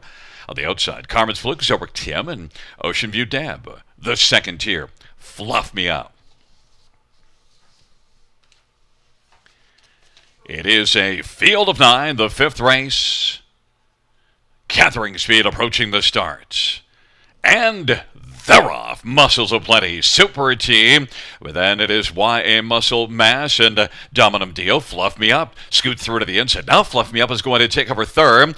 YA Muscle Mass is racing 4th. And then it is back to Dominum Deo. You Can't Have It. Carmen Sifluke trailing pair. Zoic Tim and Ocean View Deb. But right now, Muscles of Plenty able to muscle out to the lead. Super T is 2nd. Fluff Me Up is forwardly placed 3rd in front of YA Muscle Mass. And then Dominum Deal was a relaxed way to race from mid-pack 5th, and then it is You Can't Have It, and then Carmen's Fluke and Zurich Tim and Ocean View Dam. But right now, Muscles of Plenty. Muscles along in a lead, have a length and a half, 28-1's the opening quarter, and then Super T filling the pocket. There goes YA Muscle Mass moving to the outside, and Dominum Deal's on the outside as well. Fluff Me Up elected to stay along to the inside, and then it is now You Can't Have It, who's a part of the outer flow. Then it is back to Carmen's Fluke and Zurich Tim, and then Ocean View Dam. Off a quarter of 28-1, the half was 58-4. Muscles of Plenty and Jay Harris has the lead, and YA Muscle Mass on the outside. Super T is still there in the pocket, and then it is Dominum Deo and Fluff Me Up as they work their way on down the backstretch off that 58-4 halftime. Muscles of Plenty still has the lead. YA Muscle Mass, Super T, Dominum Deo is working to get a little closer, and Fluff Me Up now has moved out and is on the back of Dominum Deo. Muscles of Plenty and YA Muscle Mass. Dominum Dale is racing 3rd. Then Super T. Now Fluff Me Up is moving on the outside, but right now it is YA Muscle Mass and Muscles of Plenty.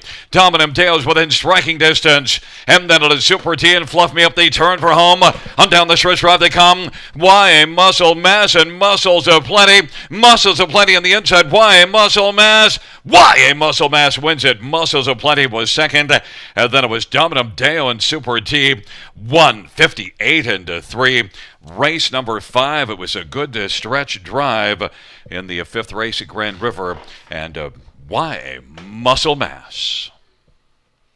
Yeah, YA Muscle Mass went off at 2-1. The price certainly came down on this one, almost co-favorite with number 4 Dominum Deo, and they were very close in the pick 5 Will Pace, so that kind of made sense the way the prices all kind of leveled off at the end there.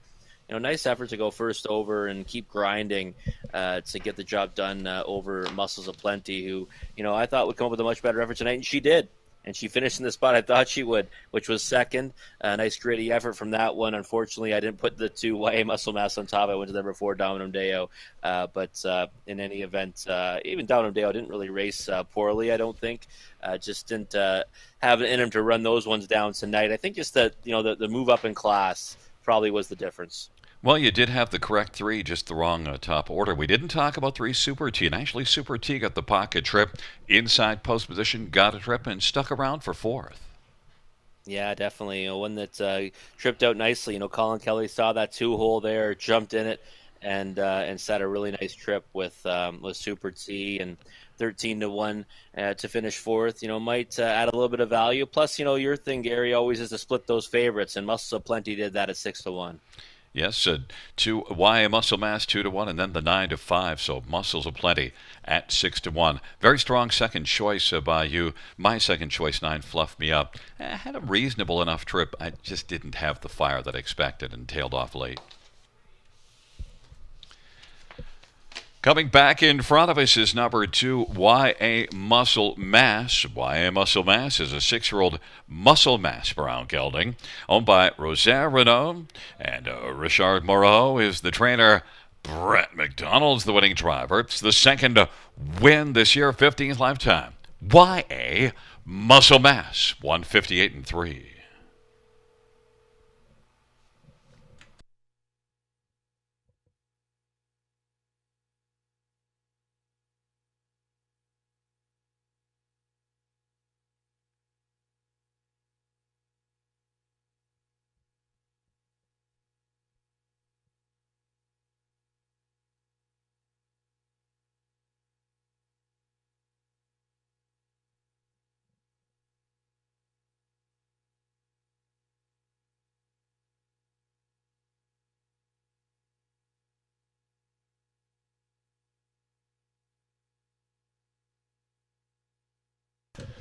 The fifth race payouts at number 2. Y Muscle Mass, 693, 3260. 1 Muscles of Plenty, 480 and 340. And number 4, Dominum Deo, 310. $2 exactor, 2240. Dollar Try, 3160. Dollar Super, 107.85. And the pick 5, 5 of 5, 285.20.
The fifth race, order of finish from the top, 214-359-786. That's 214-359-786.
All right, folks. Well, it's time. Buckle your safety belts because here we go. We've got a super high five carryover of $6,242 going into this race number 6.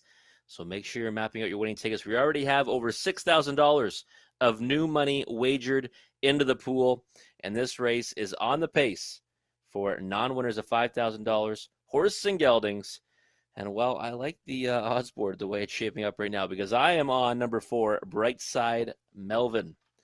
And I think that this one may have won last time if he was not interfered with on the last turn. Now, he was actually sitting in the 2-hole. And you're going to say, well, how did he get interfered with if the commotion happened behind him? Well, he got run into. And there was some tenuous moments for this horse, and I'm sure his driver as well. They got kind of spun around a little bit on the final turn, and when he was able to gather himself up again, he closed furiously to only get beat a length and a quarter, and he lost significant ground when that interference happened. So I think that the line is very deceiving on this one. I would say that Brightside Melvin would have won that race if he did not suffer the interference in the last turn. That's why I went to him on top right now, 6-1. I love the price, and we're gonna have Anthony Hahn in the bike tonight on that one. And for second, I went to number 6, Large John Alexander. Well, Large John Alexander was a winner last time in Hanover on August the 7th, won by 2 lengths. And, well, he was kind of put on hold in the 2-hole for a bit because he didn't really have anywhere to go.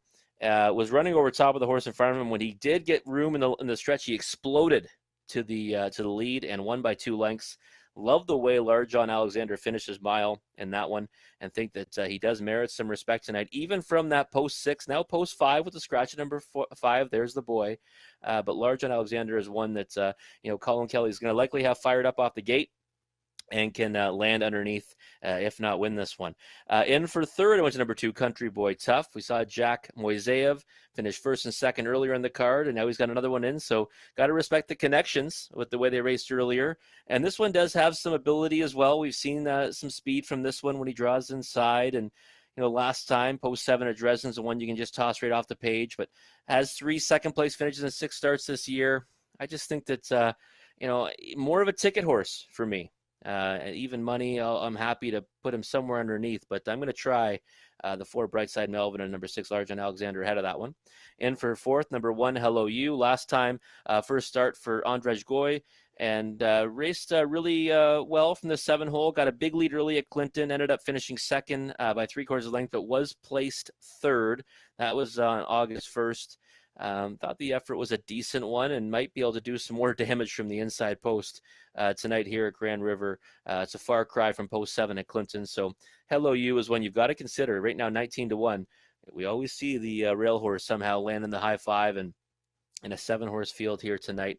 Very strong possibility of that. And then for the bottom end of my ticket, I went to number 8, Kieran. Difficult post to work from. Going to be the third consecutive start with post 7. Maybe can get a small piece of it late right now. 9-1 on the board. But the horse and geldings are moving out on the track for our big super high 5 carryover race. We'll come back and break it down a little more with Gary Guy after the post parade.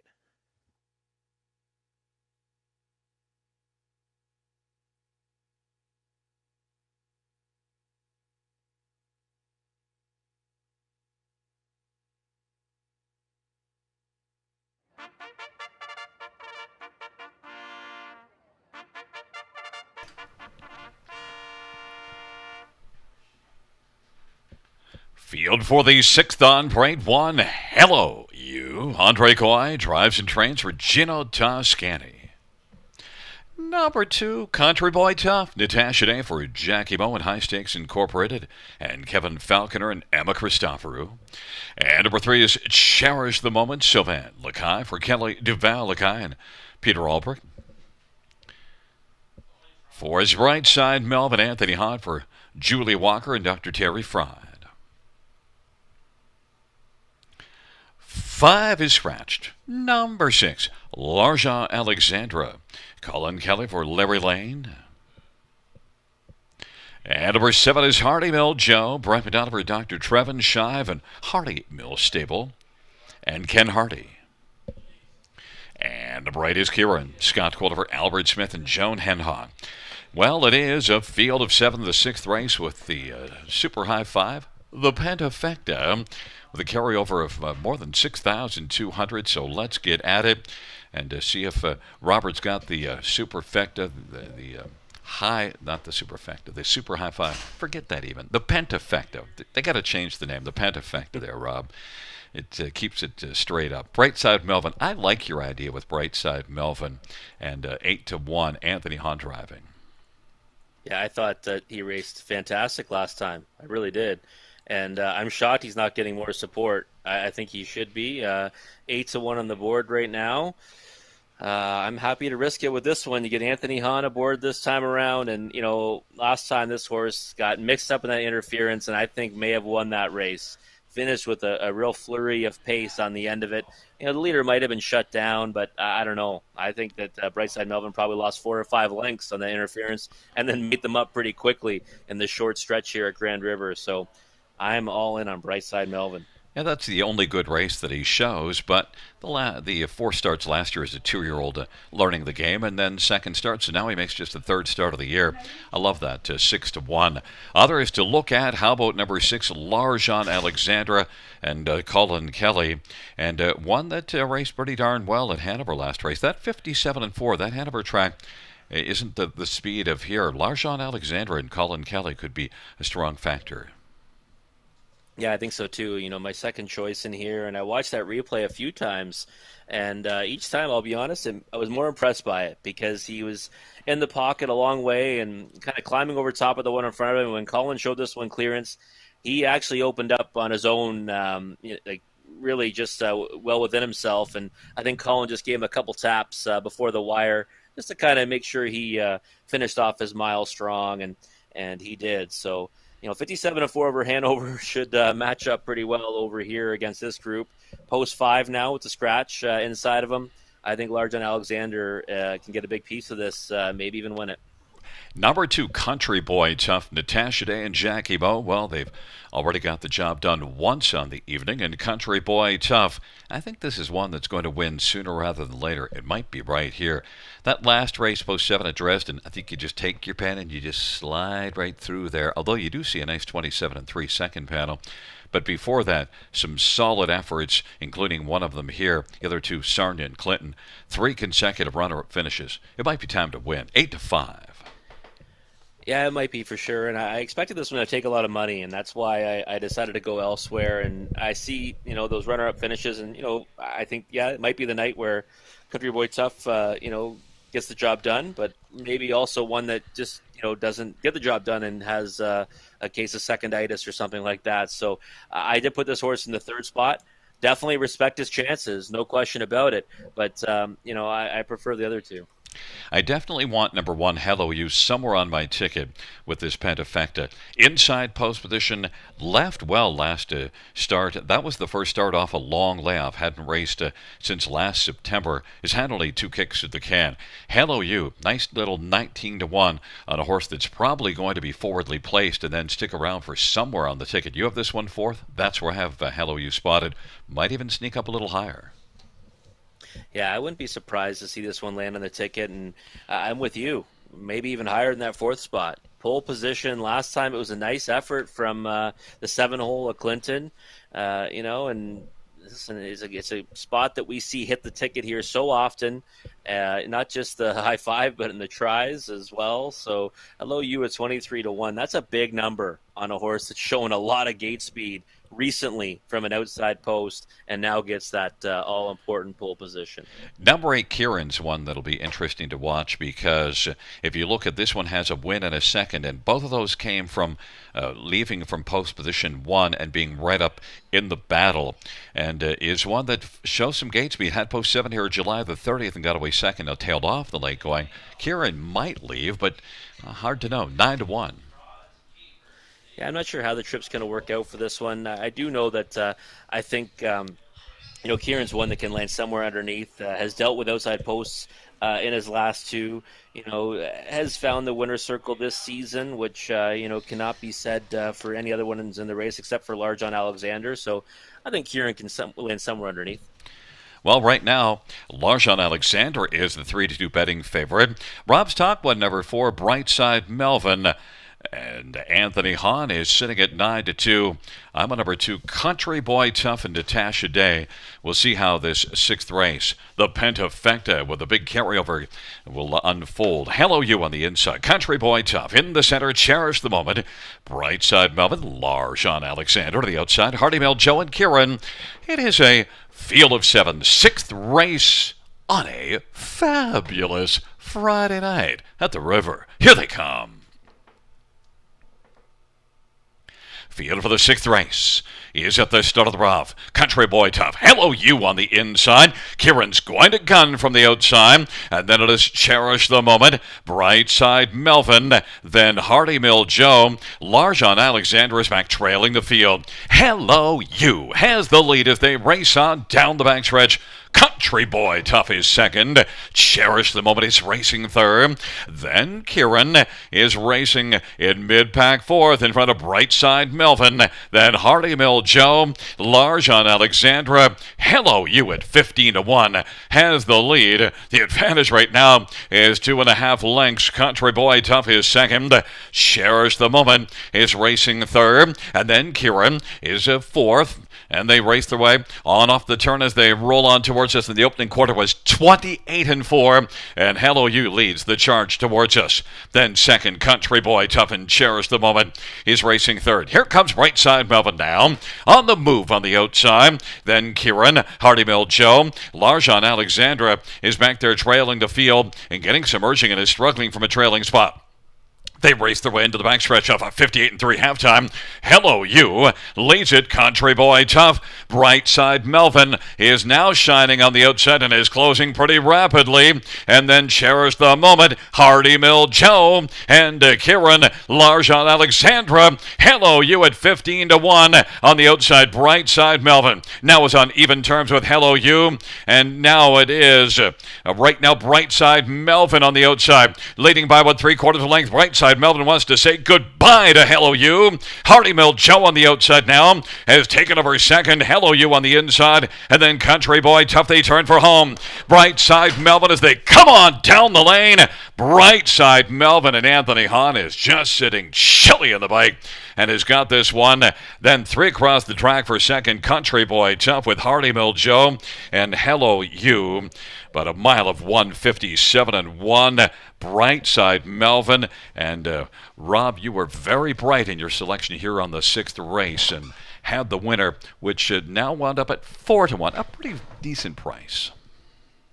Yeah, definitely 4-1. Yeah, I can't believe it, Gary. I'm going to be honest with you right now. I'm shocked at the price on this one. I couldn't stress enough that this horse would have won or would have been much closer last time if he didn't suffer interference. And I love what Anthony Hahn did tonight with Brightside Melvin. He got away and was in no hurry because I think he knew the horse he had underneath him. You know, if he watched that last race too, he knew this horse would certainly give him what he needed late. And I thought it was a real nice effort from Brightside Melvin, or a nice steer from Anthony Hahn. It'll be interesting to see how second place unfolds because there's a huge gap in the odds, and it might be number 7, Hardy Mill Joe's, right there with Hello You and Country Boy Tough. And also, Hello You is at 15 to 1, so we could have an interesting ticket. And also, with that, your top choice of Brightside Melvin at 4 to 1, as number 6, Larjon Alexandra, did not fire and took a lot of action at 2 to 1. And Country Boy Tough is 4 to 5. So if you've got to number 4 on top, you're kind of hoping that some of those other price ones, if you have some all spots, have landed a little higher.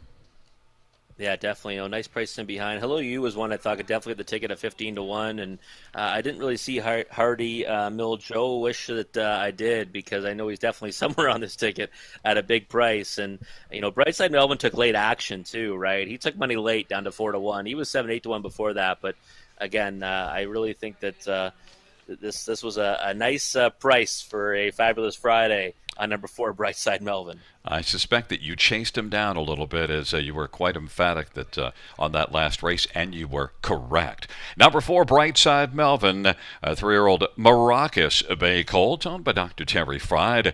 Julie Walker's the trainer. Anthony Hahn with the winning drive. First win for Brightside Melvin, 157 and 1. There's the bright smile of Anthony Hahn in the winner's circle.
The sixth race payouts. Number 4, Brightside Melvin, 1083, 43, 20.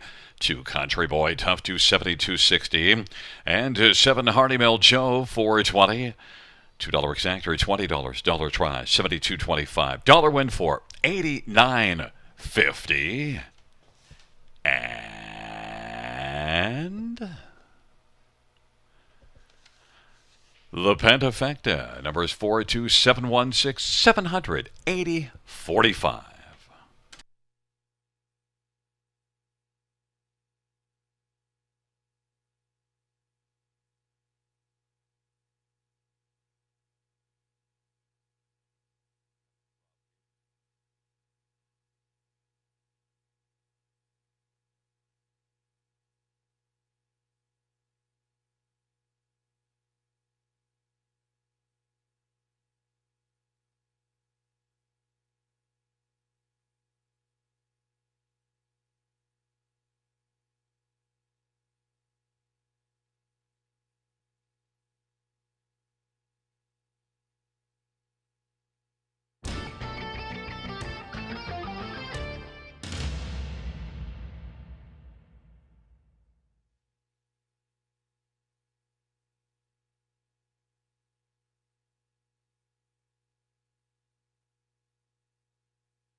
The sixth race order finish from the top. 4271, scratch 536.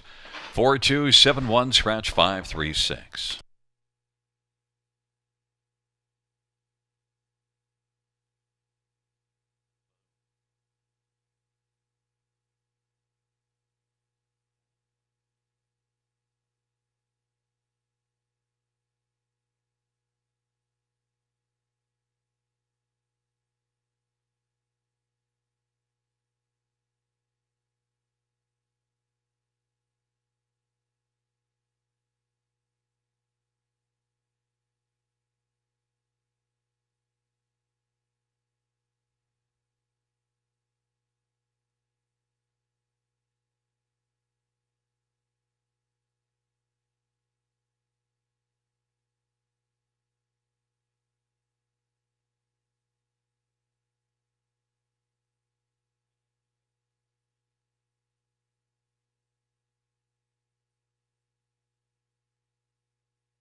All right, folks.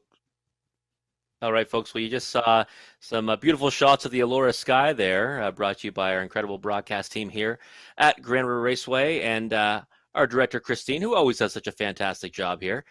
We've got race number 7 coming up. It is time for the late pick 4. Start mapping out your wagers for as little as 20 cents. I like this sequence a little bit. Not sure it can pay a whole lot, but I think that you can probably play it pretty thin to get there. And I'm going to start off with a favorite right here in race number 7, and that's number 2, Something Royal, in this Philly and Mares claiming race for a price of $15,000 for non-winners of $42,500 lifetime. Something Royal has won 2 in a row in this class. 2 starts back, she was incredible off the claim. Post 7, left out in the 3-hole, had broken equipment right away, and then ended up going first over to score with that broken equipment dangling down at her feet. Won by 2 lengths. And then last time was a nice winner as well. Similar kind of trip, first over, 1 going away. Post 2 now to work from after post 6 and post 7. Hey, Something Royal should be a short price in here. 8 to 5 right now looks like a bargain, to be honest with you, because I don't see this one getting beat. I think she is the now horse, for Richard Moreau. Brett McDonald at the controls, and sharp claiming eye by Mr. Don Beanland, who does a good job claiming many horses and doing well with them. So number 2, Something Royal, is my top selection. And for second, number 1, Woodmere Roll Lily. Well, guess what? Another one from the Richard Moreau barn. I actually picked them first and second last time they were in together. And this one ended up finishing third. They got split. This time, though, with the post positions being a little bit different, I think Woodmere Roll Lily is the main threat to number 2, Something Royal. And last time did all the work first over for Something Royal, and should be able to get a piece of it again in here tonight. Then for third, number 3, Big Diamond, post 3. Last time had post 2, got away, sat an inside trip, finished 5th on the end of it. This is one, though, that I think, Big Diamond, you always have to respect in this class. 9 to 2 on the board right now. I think she's a candidate to land on the ticket. And then I went to number 4, Land of Paradise, just the inside 4 horses for me. Land of Paradise last time had the pole position, ended up finishing second. Tried to hold off Something Royal, could not do it. That mare was just too much for her. Now, does have to move out to post 4. So she's done really well from inside post positions. We haven't seen her have that same success when she has to move out on the gate. We'll see if she can do it tonight from the 4 hole. And looking at all the handicapper selections, look at that. We're all on board with the 2-1, and then either the 3-4 or the 4-3. So we're all on the same page here. If that's a good thing or a bad thing, we'll find out soon enough. But I see that the filly mares are moving out onto the track, and we'll come back in just a few moments to talk about this race a little further with Gary Guy.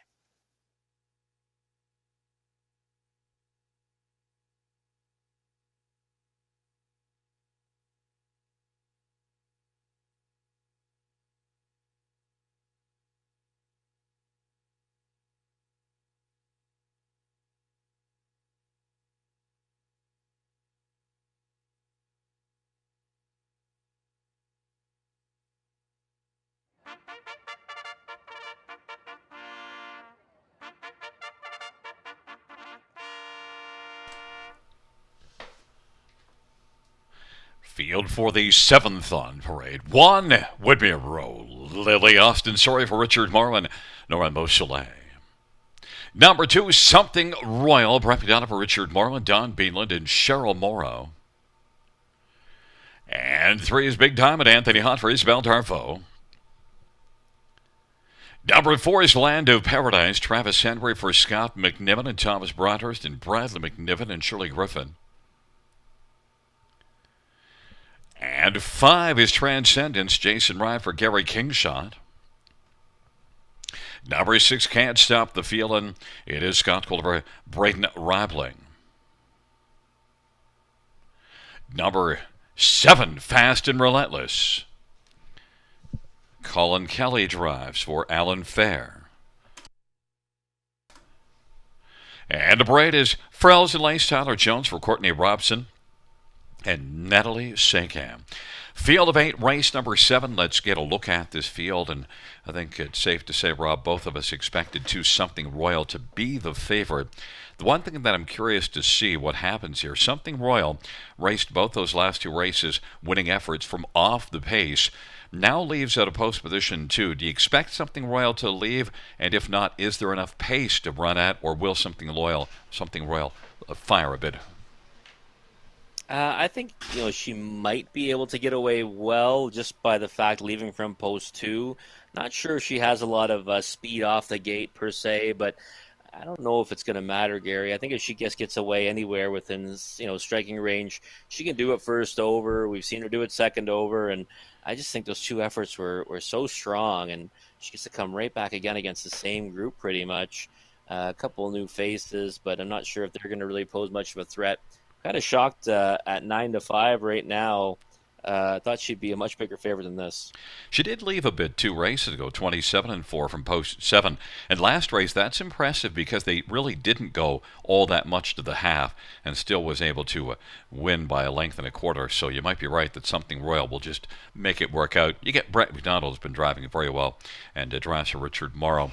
Others to look at, well, the one that all of the handicappers think is the second best one is 1 Woodmere Row Lily. You get Austin Sorey driving, and Austin Sorey is one that can certainly pilot a horse well, and is one that came first up last time with Austin driving this one. Now didn't get by, but Woodmere Row Lily might be trying it first up again. Yeah, it might happen. This one has shown some speed in the past. From the pole position, we might see that get flashed today. It's kind of an interesting race because you kind of go through it. Big Diamond has speed. Land of Paradise has shown speed, but not really from out here. So, it is kind of interesting. Maybe Woodmere Row Lily is going to push out for the early lead, or at least push out for a piece of it in maybe the 2 hole. I think Woodmere Row Lily is the main danger to Something Royal. They finished first and third last time. Wouldn't be surprised if they finished first and second this time.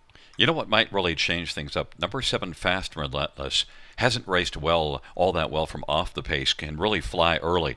Maybe Fast and Relentless and Colin Kelly guns out despite the post position because has a tough post to do anything from off the pace. There's number 3, Big Diamond, and one that overall has done enough for us to like, and is one that last race I didn't like that final quarter, kind of tired a little bit, but still I've seen enough other good things from Big Diamond to come right back with Big Diamond in the third spot, or at least one to consider. 8-1.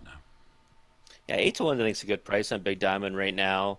We've seen her perform well in this class on a few occasions, and I think that she's got enough speed off the gate to be spotted well. Again, I think that she's up against number 2 Something Royal, who now just drops down to 3-5, and I think she deserves to be 3-5 in here. That's the more the price I expected to see. But Big Diamond's one I think you need to use somewhere on the ticket, and I think 9-1 is an overlay.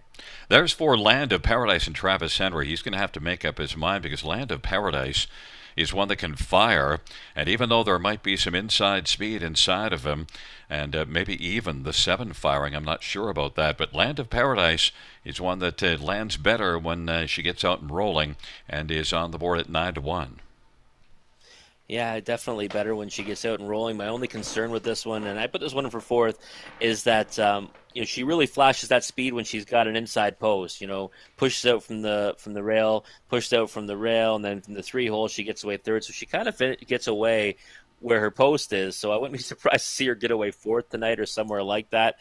She might try to blast off. I'm not sure if that'll work out for her. But 7-1 on the board. I think she's more of a land somewhere underneath horse.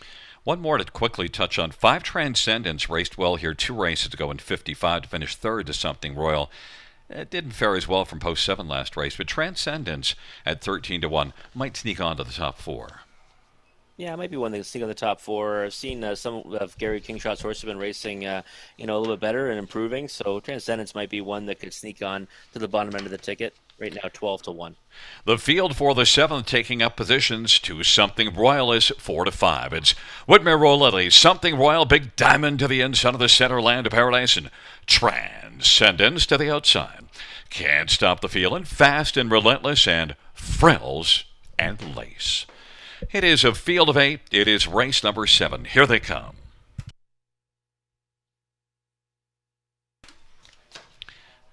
Field for the 7th race is at the start of the route. Big Diamond and Something Royal, and then Transcendence and Land of Paradise, and on the inside, Woodmere Roll Lily.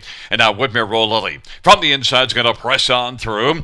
Big Diamond continues to march, and Something Royal is pressing on the outside and is thinking of clearing Woodmere Roll Lily. Something Royal and Brett McDonald is going to come on and clear now in front of stablemate Woodmere Roll Lily and have the lead. Big Diamond is 3rd. And then Transcendence and Land of Paradise and Fast and Relentless, and then Can't Stop the Feeling and Frills and Lace trailing the field. Something Royal is now 1-5 on the board. Woodmere Roll Lily rolls the pocket. Big Diamond 3rd. Then it is Transcendence as the field comes off the turn.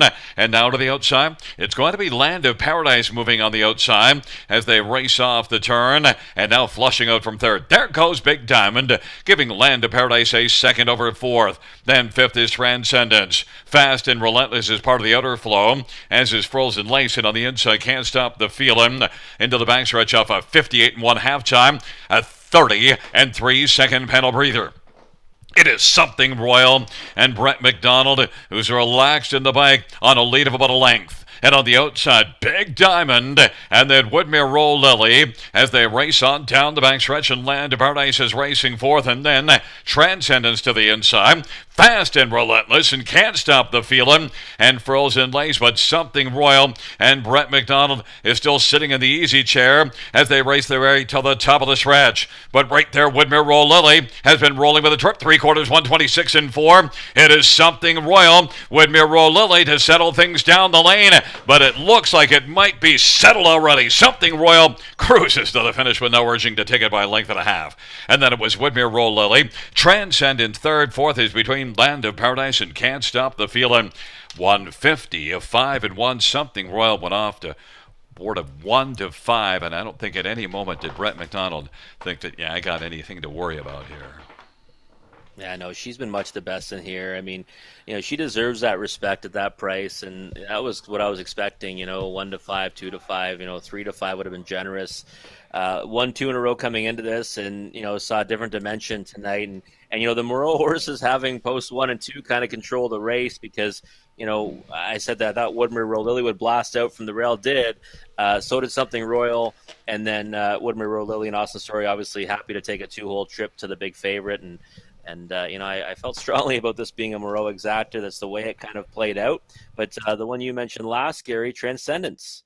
And that's the power of Gary's last horse that he mentions. Ends up finishing third, hopefully to put some value on this trifecta ticket. Yeah, sits at 22 to 1, so that gets the third position. And so that does at least help your try. But definitely the top two finished it exactly the way you expected. Land of Paradise raced reasonably well. It's just Land of Paradise finishing fourth at 13 to 1. But the race kind of went from the top two perspective exactly as expected. 2-1-5-4, race number 7.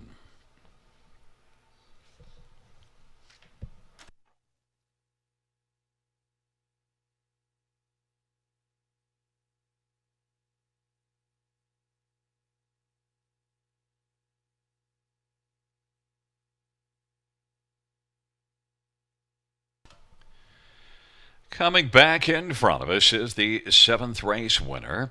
It is number 2, Something Royal, a 6-year-old Western Paradise Bay mare, owned by Don Beanland and Cheryl Moreau. Richard Moreau, the trainer, Brett McDonald with the driving double. It's the 5th win this year in the 10th lifetime for Something Royal. 155 and 1.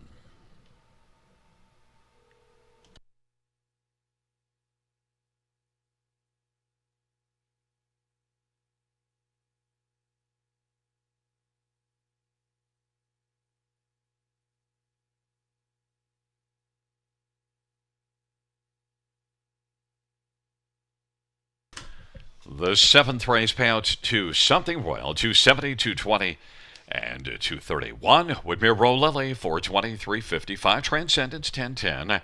Dollar pick 3 is 2160. $2 exactor is 640. The dollar try, 2450. Dollar super, 5105.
Seventh race or finish from the top, 218 43576. That's 218 43576.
All right, folks. Well, hope you're having a great night so far here at Grand River Raceway, or if you're following along from home, hope you're maybe making some money and having some fun as well. We've got race number 8 coming up, and this is a claiming event for horses and geldings on the pace for a price tag of $7,000. And well, I decided to go somewhere I don't usually go, and that is to an outside post and on a horse that has not raced in a very long time. So going against a couple of my typical handicapping principles here, but I think that it's one that kind of merits doing that. And number 7, Rockin' Wizard, right now at 5-2. Was hoping for a price on this one. We're not going to get it by the looks of it. Taking a lot of support right now for Taylor Fritz. We got Brett McDonald on the bike. And well, Rockin' Wizard is one that's got 36 lifetime wins and over $550,000 made in his career. There is no one in here that even comes close to that. In fact, only one in here has barely over $100,000 made in his career. So, Rockin' Wizard might be a horse that can do it on memory in here. A long layoff, but a good qualifier on August the 4th. Finished second, being 3/4 of a length. Came home back half in 58-4 right here at Grand River Raceway. And I just think the Rockin' Wizard is one that has all the back class in the world in here and might be able to get the better of this group. Right now, 3-1. Hoping that price floats up, though, because when I take a horse in the 7 hole, I want to see a better price than that, especially when they have not raced since October the 26th of last year. All right, in for second. Number 2, Mystic Messenger, one that I think, he's been getting a lot of favorable trips, a lot of good posts. I think we're going to see it again from this one. We're going to see Mystic Messenger, maybe leave out, sit, and hopefully have some pace in the stretch. He's hit the board in his last 2, been no worse than 4th in his last 3 here at Grand River, and has gotten away, forwardly placed in each of those. 5-2 on the board. The 0 for 6 scares me as a win candidate in this race, but I do think he's got every chance to have the ticket. And I see that we're all in agreement, every handicapper having him in the top 2 in this 8th race. And then in for third, number 6, Jet Set Charmer. Rail last time, went all the way in the front end, did battle off some rivals. But you know what? I just think post 6 is going to be a different kettle of fish for this one because, he shows leaving well from the inside. Did leave out well at Hanover, though. from post 6 to get the lead. So maybe, Colin Kelly can get him off the gate tonight. I just think that, Jet Set Charmer might not be able to get to the lead as easily, and might have to, fend off a pretty decent horse and Rockin' Wizard if he does. So Jet Set Charmer, I put in the third spot, and then in for fourth. Number 4, Key Topic. We just mentioned that Gary Kingshot's horses have been, racing with some more vigor as of late. And in the last race, we saw Transcendence finish third. Maybe Key Topic can get a bigger piece of it here. Went first over last time a long way. Came within ahead of the leader, Jet Set Charmer, before packing it in to finish sixth. Maybe Key Topic can land somewhere on the ticket to give some value to it. Right now at 9-1. But for me, I'm going to go with the 11-year-old veteran with 36 career wins, number 7, Rockin' Wizard on top right now, 3-1 on the board. I see the claimers are making their way onto the track, and we'll come back and discuss this race a little further with Gary Guy.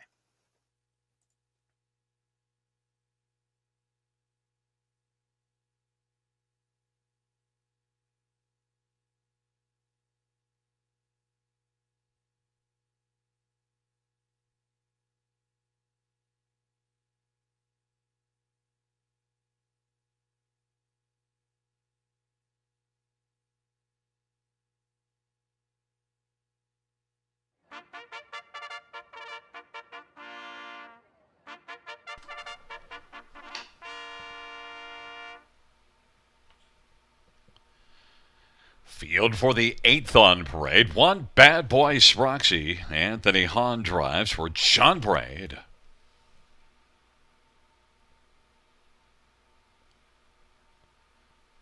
Number 2 Mystic Messenger, Nick Stewart for Mike Sumner.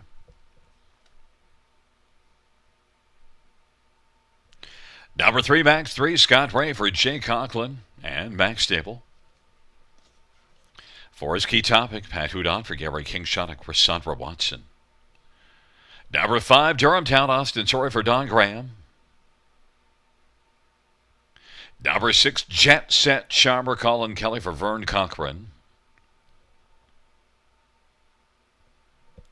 And number 7 Rockin' Wizard Brad McDonough for Taylor Fritz. And the right bunkhouse brawl, Natasha Day for Gerald Weir.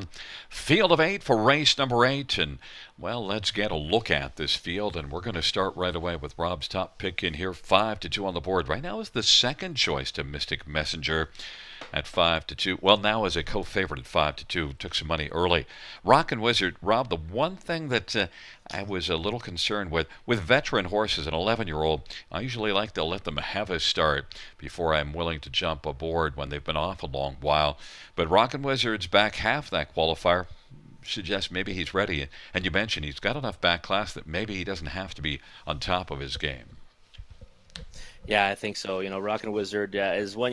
Gary, listen, you know me. I don't usually take horses from the outside post. I also don't usually take horses that have been off a long time. But I thought this one warranted doing that in this $7,000 claimer. Rockin' Wizard last race back in October of last year was racing well in for 8,500 at Western Fair, and I thought the qualifier was a pretty solid one.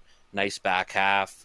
All the class of the race, that's for sure, with, over 5 times the career earnings of anyone else in the field and 36 wins. So 9-5 on the board. I was hoping we might get a price. Maybe this one will get overlooked, but I'm sure others are thinking, you know what, maybe Rockin' Wizard can just do it on memory. Number 2, Mystic Messenger. 2-1 on the board. The first one we had was an 11-year-old. This is a 10-year-old, not near the class of Rockin' Wizard, but has the post position and is also one that shows signs of being kind of on the improvement as well and should get a trip. Beaten only half a length last time out to Barossa Blue Jeans. Barossa Blue Jeans raced well. Mystic Messenger, 2-1, is a win threat. Yeah, I think it might be a win threat. My concern is the 0 for 6, and he's kind of been in position to win a few times and didn't get the job done. But I think this is a favorable spot for him for sure. Post 2, and gets to avoid the ones that have been beating him, except for Jet Set Charmer got the better of him 2 starts ago. But I think that Mystic Messenger should get the trip of the race, and if he can capitalize on it this time around, might find the winner's circle. I took number 6, Jet Set Charmer, on top, but I was a little bit leery only because Jet Set Charmer's best races come when racing up close to the pace. Even if you go back further back in the program, his best work is when he gets up early. In post position 6, I'm not sure if Jet Set Charmer will be forwardly placed in this one, and yet I kind of think he might have to leave, and Colin Kelly certainly can be aggressive at times. Jet Set Charmer, though, 4-1 on the board. Looked good last time out. It'll be interesting to see how things unfold for him. Yeah, definitely. My big concern too is the post six, and last time kind of got his way. 28-1 opening quarter, but then after that, it was 3/4 over 30 seconds, and I just think that post six might take the sting out of him this time. He did win at Hanover from this spot. This might be a more tougher field though, and I was a little bit leery of his chances tonight, but I did spot him in the third spot. Number 4, Key Topic, doesn't have a top 3 finish in 26 starts, but battled harder last time out. And after the first 3 we mentioned, Key Topic seems to be the next best one. Beaten only 2 1/4 last time out to Jet Set Charmer. Maybe Key Topic, 10-year-old that, things have kind of flattened out of late. Key Topic needs to step forward here, 8-1. Yeah, I thought it was a better effort last time. I like it when a horse, ends up, first over, and he was 31-1. So you'd say, wow, horse first over, getting stuck out there at 31-1 should just stop and finish out of it. He ended up finishing 6, beating 2 1/4, but he kind of fought right till the end. Might be trending in the right direction. Taking a lot of action though at 8-1. Was hoping for a bigger price than that. Well, your top 2, Rockin' Wizard and Mystic Messenger, are co-favorites at 2-1. I got a little bit better price with 6, Jet Set Charmer. We'll see how the trip unfolds. Now Jet Set Charmer 7-2. It's Bad Boy Sproxy, Mystic Messenger, and Max 3 to the inside. Of the center, Key Topic, Durham Town to the outside. Jet Set Charmer, Rockin' Wizard, and Bunkhouse Brawl. Field of 8. Race number 8.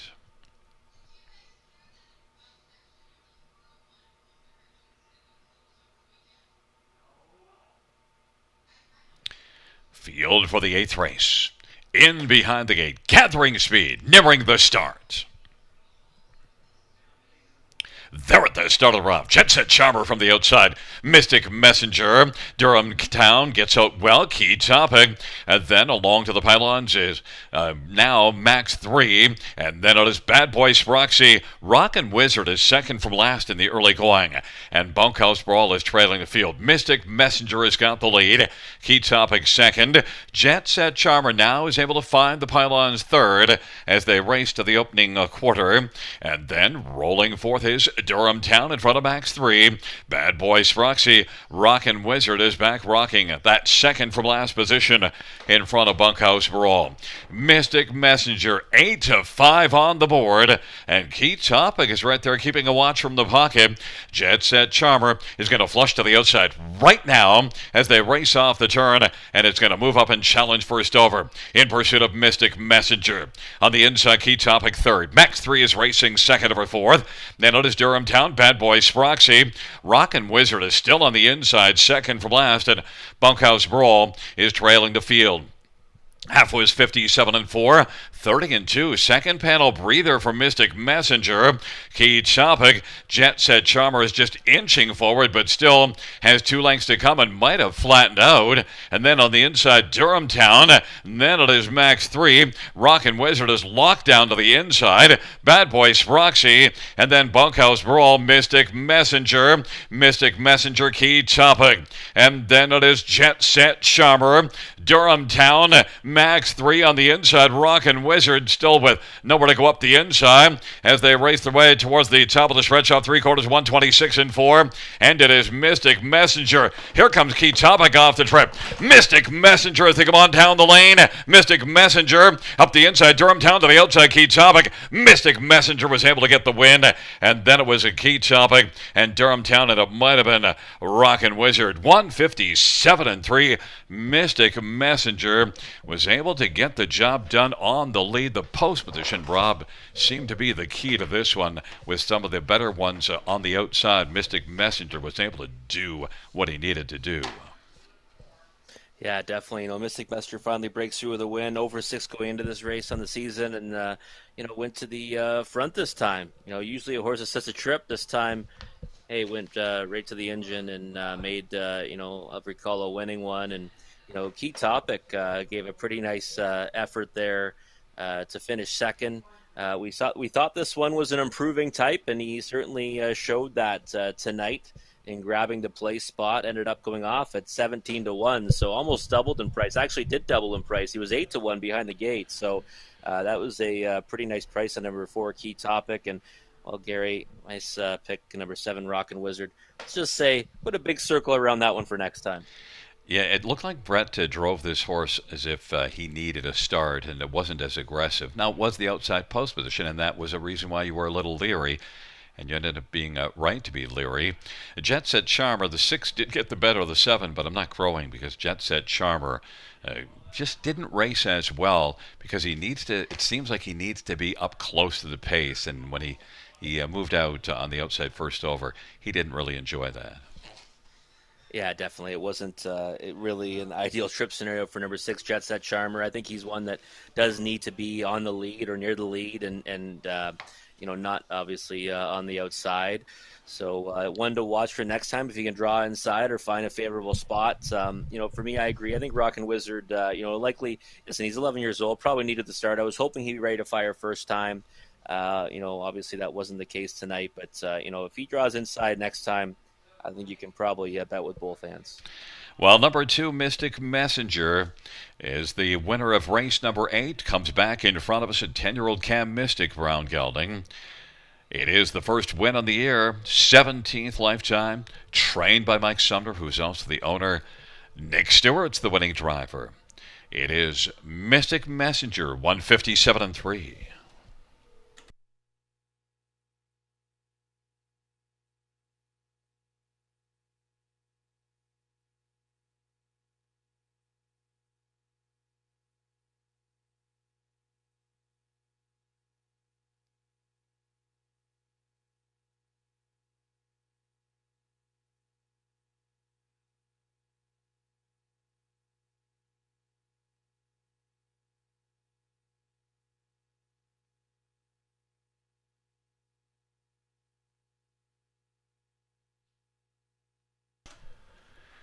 Eighth race pounds to Mystic Messenger, 540, 370, 340, 4 Key Topic, 1470 and 920 and 5 Durham Town, 870, $2 exactor, $56 try, $196.20 super, 607.15.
the eighth race or finish from the top. 718-23456. That's 718-23456.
All right, folks. Well, time flies when you're having fun. We're already at race 9 on this fabulous Friday night at Grand River Raceway, and that means it's the start of the late double, your last chance to play a multi-leg wager.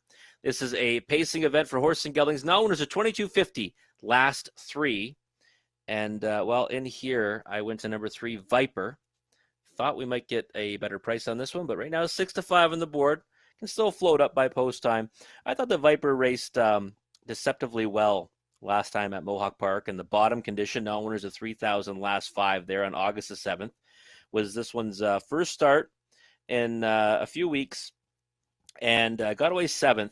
Was actually held up by a couple of tiring foes around the final turn. Did get room, late. Finished 6th, beaten 5 3/4 to Let's Get Pickled, who was a pumped up winner on the front end. And well, I thought that this one, raced pretty well for being off the time, off a scratch. First start for Tisha Symes. And, every quarter that this one paced was 28-4 or better and came home in 56-2. So I think Viper's found himself a nice little race for him to be in. It's a winnable race against a group that he should be able to get the best of. I thought it was a really nice effort last time, one he can build on. You get Colin Kelly in the bike today. What I don't like is the 6-5 on the board right now, significantly lower than that 9-2 in the morning line. High percentage winner, too. He's won 5 out of 17 this year, even though you don't see any of them on the page. He's won 5 out of 17 this year, hit the board in 8 out of 17. In for second, number 6, Draken Hanover. Well, I was a little bit concerned maybe this one doesn't get around a half, look back through his lines. He does, and he even won Preferred 3 here at Grand River about a year ago last week. So Draken Hanover is one that can get around the track. I put this horse in for second. I think that, he merits respect in here. I was actually chasing this one a few times in the Horse Players Journal at Mohawk Park. The concern tonight is obviously being off over a month, but he might have the back class with over $500,000 made, and he might be able to make up for that time off. But we didn't see that in the last race, did we? So Draken Hanover, though, is one that I think might be able to get a piece of it. I put him in the second spot. In for third, number 4, Blue Moose, right now 7-5 on the board, now 3-2, second choice. A hardworking horse that always seems to get a piece of it, grab a share. Now drops down a level, and might be able to against this group find his way to the winner's circle. I still think that with off recent form, he's more of a land on the ticket type. But who knows? Maybe Blue Moose can step up and with a bigger effort today to get the job done. And then in for fourth, I went to another classy veteran, has not raced since 2019. That's Go Daddy Go, over $600,000 in the bank. First start for Craig Yates. Post two. And the lines are obviously underwhelming on the page that you see before you, but this horse was a very nice horse in his own right, and obviously in much tougher classes. In those last starts back in 2019, qualifier, was decent on the East Coast, and just one that inside posts, you never know, right? Could step up in his first start off a very, very long layoff. Right now, 5-1 on the board. That's an underlay to me on Go Daddy Go, but not one you really want to ignore in here, that's for sure. Anyways, the horses are making their way out on to the track for race number 9. It's the start of the late double. We'll come back and talk about this race a little further with Gary Guy after the post parade.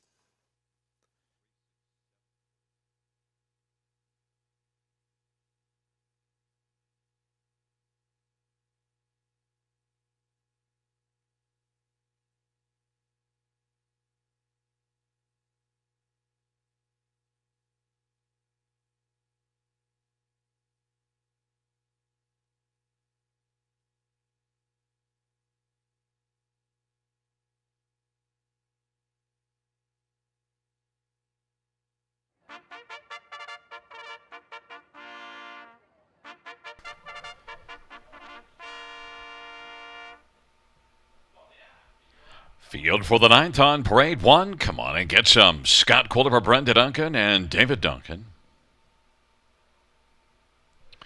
Number 2, Go Daddy Go. Paul McKenzie for Craig Yates and Jordan McKay.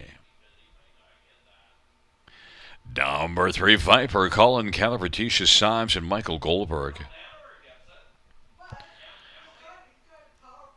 And number 4 is not there, but 5 is. Music to my ears. Jason Ryan for Gary Kingshot.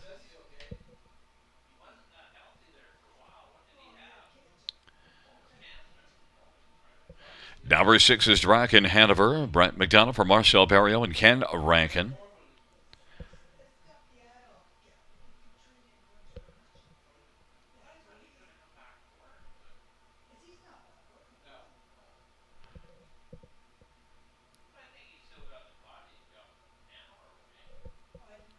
Number 7, Lions, Johnny JNR. Austin Sorry for Anthony Beaton and 3 Lions Racing. There is 4 Blue Moose, Anthony Hahn for Isabel Darvo and Robert Shepard. The 9th race, a field of 7, start of the late daily double. Let's look at this field. And we'll start with the favorite, number 3, Viper, at even money on the board. And Rob, I think that 3 Viper has to be the favorite.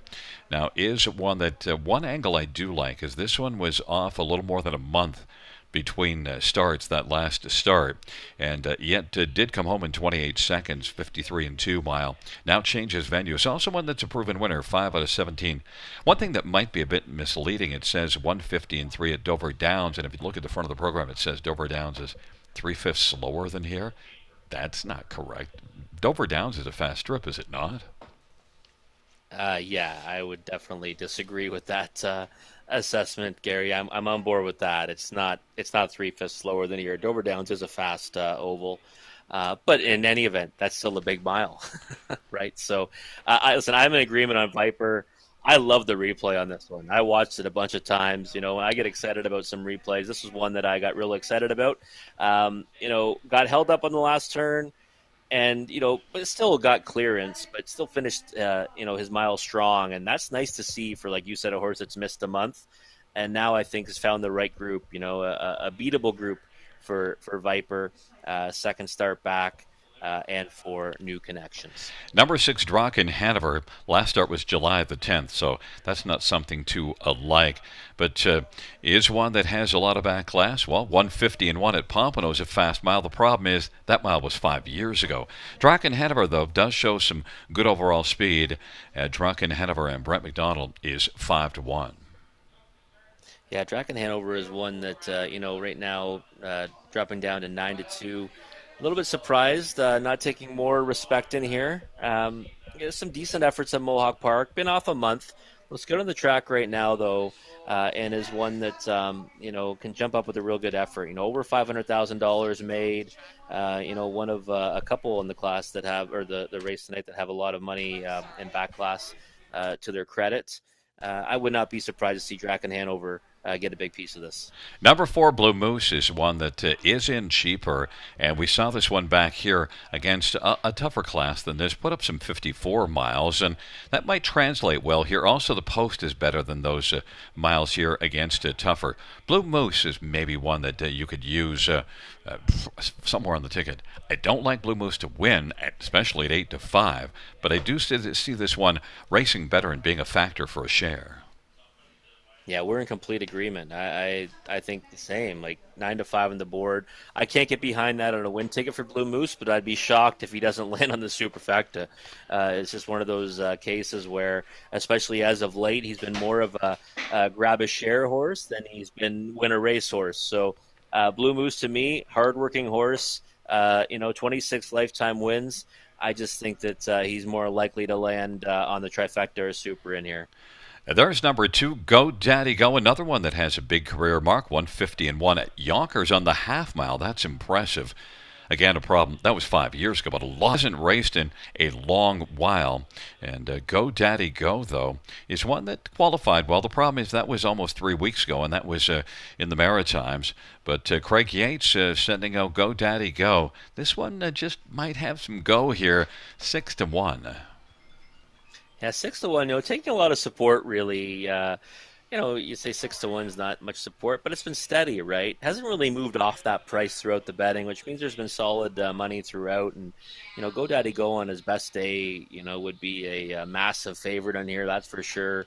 And who knows, right? I can't really put a horse on top that hasn't raced since 2019. That's a tough thing to do.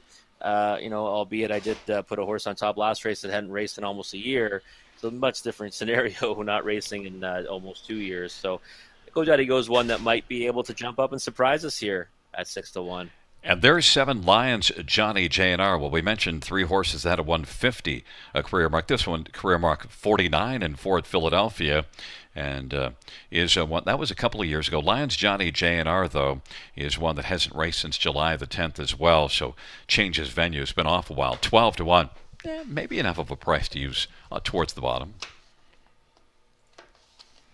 The field for the 9th race taking up positions. Come on and get some. And Go Daddy Go on the inside. Viper, Blue Moose, and music to my gears to the outside. Draken Hanover, Lions, Johnny JNR. The fans have made 3 Viper. Now the favorite at, a co-favorite at 3-2 with 4 Blue Moose. It's a field of 7, 9th dash on a Friday night. As they're into the stretch drive, here they come. Field is at the start of the rough and leaving out. Come on and get some and Go Daddy Go. Viper and Blue Moose, and also music to my gears. Then it's Draken Hanover and Lions Johnny JNR. And it is Come on and get some who's got the lead. But Go Daddy Go wants to keep on driving. Go Daddy Go. And Blue Moose is working on the outside. Go Daddy Go has gone and taken the lead, but it might be a short-lived lead as Blue Moose is continuing to move on the outside. And Blue Moose is now going to clear to the front. Go Daddy Go is going from the pocket right now. 27-1's the opening quarter. Come on and get some as third. Viper is in mid-pack fourth in front of Music to My Gears, and then Draken Hanover and Lions Johnny JNR. They race their way off the turn and they come on towards us. And it is right now Blue Moose who's got the lead. Blue Moose, Go Daddy Go. Come on and get some. And then to the outside. Now here comes Viper and Colin Kelly moving up first over. Music to My Gears to the outside. Draken Hanover and Lions Johnny Jr. is racing on the outside but trailing the field.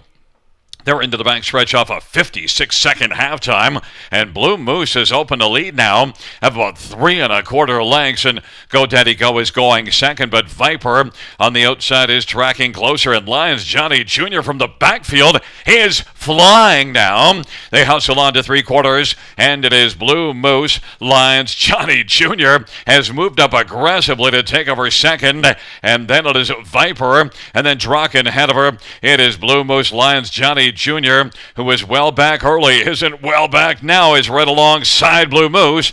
And then Viper is racing third, and Draken ahead of her. They turn for home. Lions Johnny Jr. and Blue Moose dueling on down the lane. Lions Johnny Jr. Lions Johnny Jr. is going to win. Up the inside, Draken ahead of her. And then it was between Viper and Blue Moose, 154-1. Well, that was interesting, Rob, because the two horses, Lions Johnny Jr. and Draken ahead of her, both last race July the 10th, which we're not always fond of. They finished 1-2 with Lions Johnny Jr. from last to first to take the ninth. Yeah, that's certainly a nice effort there from Lions Johnny Jr. And you're right, the two horses, they haven't raced since July the 10th. They came out of the exact same race. One was beaten 9 lengths, one was beaten 23 lengths, and while they were both ready for this here today, and we've seen it a lot, right? Mohawk Park horses, come over here and they get a little bit of class relief and they wake up to better efforts. But this was a nice one from Lions Johnny Jr. because he basically made a big move on down the backside for the last time, and I thought it was going to be difficult for him to sustain that. Blue Moose was battling gamely. We were right about that one, not a win candidate, but one that was going to fight hard and do his best to get a piece of it. He did, but there was no stopping this winner tonight. Lions Johnny Jr. at 12-1 was my second pick, but then I got scared off of talking more about Lions Johnny Jr. But the one thing what got me, why I did take this one second, go back to October 25th at Flamborough Downs, was able to win 54 Mile. Sometimes it's just the last time you saw a horse in front of you in person was a winning effort for Lions Johnny Jr., and maybe that just stuck in my mind. Well, I get to see him win again. Yeah, no, it was, like I said, it was a big effort. When I originally looked at this race, I tried to get to, use this horse somewhere, and I said, post 7, be too tough tonight. We'll watch him for next time. But like you always say, Gary, when you watch him for next time at 12-1, you know what? You're going to get a lower price next time anyway, so you might as well jump in this time. Well, if you did jump in this time, it's 12-1 on Lions Johnny Jr., and it's Lions Johnny Jr. is a 5-year-old Welsh Sedgwick gelding owned by Three Lions Racing in Brantford. Anthony Beaton's the trainer. Austin Sorry with the winning drive. It's the driving hat trick on the evening for Awesome Austin. 154-1. Lions Johnny Jr. 9th win lifetime, first this year.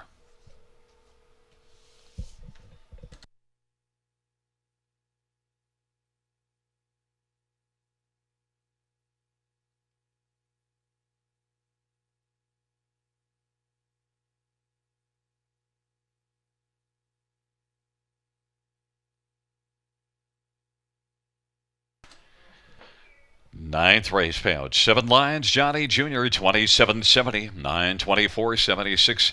Draken Hanover 880 and 364. Blue Moose 270. $2 exactor, $126 dollar try, $218 $40 super, $383.50.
Ninth race sort of finished in the top 6743521. That's 6743521.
All right, folks. Well, it's time for the last dash of the evening. Race 10. You know what that means? Super high 5-time. One of my favorite wagers here at Grand River. We saw a nice payout earlier on with a carryover situation, and hopefully we'll see a nice one here as well.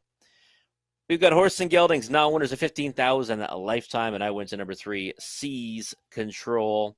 I think Seize Control is a horse that's, races better when he gets the front end or leaves out aggressively. And, last time got away third from the 2-hole, came first over against Party in the Shadows. We saw how well that one came back to race. Party in the Shadows went up a class and was victorious tonight and did so in very nice fashion. That horse actually beat Seize Control in his last 2, finishing second to him 2 starts ago when he sat the 2-hole and didn't have to do as much work. I think Seize Control is one that might be able to leave out to the front in this race, or at worst, land the 2-hole. 9-2 in the board right now. I'm loving that price on number 3, Seize Control, because I think he warrants big time respect in here. And for second, I went to number 4, Kodiak Sealster. This one, last time raced pretty well in the Prospect Series, got interfered with early, got to the lead, only got beat by half a length to Pretty Boy Duke, who's been racing really well as of late. Before that, raced in a grassroots race at Mohawk Park, and didn't fare too well there, but that was against much, much, much tougher. So I think Kodiak Sealster is one that you have to consider in here, but even money for me, that's just too short of a price on this one. I like him underneath, but I couldn't take him on a win ticket at that short of a price, that's for sure. Then number 2, Delightful Magic. Moving up a class off a third place finish is not something I typically get behind, but did win and now winners of 5,000 life 2 back, and has been no worse than third in his last 4. One that has been kind of rounding into form, we'll say, and racing pretty well. Gets an inside post to work from. Again, Delightful Magic is one that could step up and win in here. I think it's more likely that he lands somewhere on the ticket, bottom end of the try or super. And right now, 5-1. That's the appropriate price on this gelding. And for fourth, I went to number 8, Somewhere in Tuscany. Last time we saw this horse, fare well from the pole position, got away with the lead, held a comfortable margin throughout, and then ended up, finishing third on the end of it in a race that was won by Party in the Shadows. So I think Somewhere in Tuscany is one that can maybe land on the ticket again. See Ken Middleton giving this one some love in the program, picking Somewhere in Tuscany for second. I went to the fourth spot, but certainly think that at a big price, especially 25 to 1, is worth using on the bottom end of the exotics, especially that super high five wager. And then, if you want to go back to the fifth spot, I'll throw in the five, Lincoln Boulevard. 7 to 2 on the board right now. Finished fourth last time. Might be able to get a piece of it again in here tonight. Might be able to get a big piece of it. Do you see who has this one on top? I just saw the voice of, you come in like you're the voice of God, Gary. You're the voice of Gary Guy. Comes in to say Lincoln Boulevard is his top selection and my fifth selection. So here we go. We're going to duel it out here. It is the rubber match as well, so we'll see. That's all I have to say.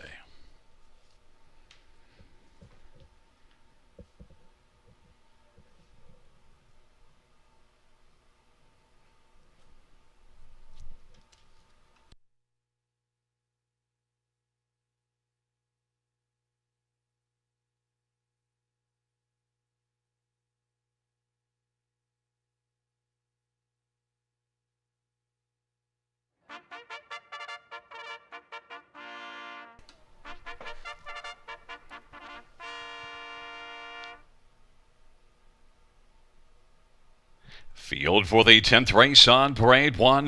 Brolick. Gino Toscani drives and trains and owns. Number 2, Delightful Magic. Austin Sorry for Chrislyn Nother. Number 3, Seize Control. Childbirth for Gerald Lilly and Bill Maines and William Cripps and Steve Papillion. 4 is Kodiak Shielster. Chris Matthews drives and trains for Desmond Scott and Jeff Bryan and Todd Williams. Chris shares in ownership. 5 is Lincoln Boulevard. Drew Neal for Jeffrey Williamson and Rebecca Williamson and Laverne Turnbull. And number 6, Gambling Addiction. Anthony Hahn for Jeffrey Williamson and Rebecca Williamson. And number 7, Reggie's Game. Brent McDonald for Ron McDonald and Donna Wilson. And number 8, Somewhere in Tuscany, Pat Houdon for Gino Toscani. Field of 8, race number 10 features the Pentafecta, the Super High 5. Let's get a look at this field. And right away, we'll look at number 3, Seize Control. Your top pick, Rob, one that, just might try to seize control, but at least should be forwardly paced. Yeah, I think so. I certainly hope that Seize Control is going to be forwardly placed, and isn't one that lands first by the quarter pole usually, but is one that can get there. And I hope that Seize Control does that tonight. Maybe a delayed leaving move, or even better, just kind of cross over in front of them. 9 to 2 the board. I think it's a big price on Seize Control. I really do, because if you look at the last 2 races, second Parting the Shadows and first over to that one last time, well, I would certainly take Parting the Shadows right back in here tonight. Race fantastic up class earlier in the card in victory. So, again, 9 to 2, I think right now is a giant size price on number 3, Seize Control. The next one that we'll look at is number 4, Kodiak Sealster and Chris Matthews. And this is one that was beaten only a half a length last time out. We saw this one race here really well back July the 11th to finish second. The race after it not as good, but Kodiak Sealster is also one that won twice last year. Kodiak Sealster and Chris Matthews getting a lot of love at 6 to 5. Yeah, getting a lot of love at 6 to 5, and I understand it. I mean, Kodiak Sealster, when I first looked at the race, I said, okay, well, I think he, might be the best horse in the race, but I don't think, he should be 7 to 5. If you said that, he was 5 to 2 and Seize Control was 2 to 1, I think that would be a little more appropriate. I do like this horse. I think the horse has ability. This is a good spot for him, but I can't take him at 3 to 2, and we'll probably need around 3 to 1 or so before I would think he's a decent win ticket. There's number 5, Lincoln Boulevard. 9 to 2. I like that price. You know what I also like? I like that last effort. Now, that's really the only top-notch effort of the year, but that's a race to build on, I think. And also, if you look at the rotation, had a race pulled up and did not finish, and then came back 13 days later. But last time out, came back 7 days later, and now comes back another 7, maybe to build on that last one. Finished in 28 and 3, beaten a length and a half. I like Lincoln Boulevard in here, and can race from off the pace. Did last time out, 5 to 1. Yeah, the price is a nice one right now on Lincoln Boulevard, and has had to kind of race from out of it and overland journeys. And I think that this race certainly comes up a little bit easier, we'll say, with the exit of Parting the Shadows, post five to work from. I think he's one of the players in here. I put him in the fifth spot. I know you've got him on top, and I guess we'll see how it all plays out. And I like the barn of Jeffrey Williams. He seems to be able to get the job done. There is number 6, Gambling Addiction. The other one from his barn, so he's got 2 in here. Gambling Addiction is 5 out of 10 in the top 3 on the year, including a win at Kawartha last time out. Yeah, you remember earlier in the season, Gary, I was all over this horse underneath that opening night. Actually, sorry, on June the 18th. Finished third. I desperately needed him for second. That start against Twinbee Powerball, but has been racing decently enough, and I do think, though, that after winning at Kawartha last time, and now winners of 5,000 life, this is a much tougher spot. Now winners of 15,000 life. Not sure how the trip works out for him this evening, but he is a horse that I'm a fan of. There's number 2, Delightful Magic, and Awesome Austin is looking for a 4th win on the evening, and this one's been in the top 4 each of the last 4. I wouldn't be surprised if maybe he can make the lead if Austin's aggressive here.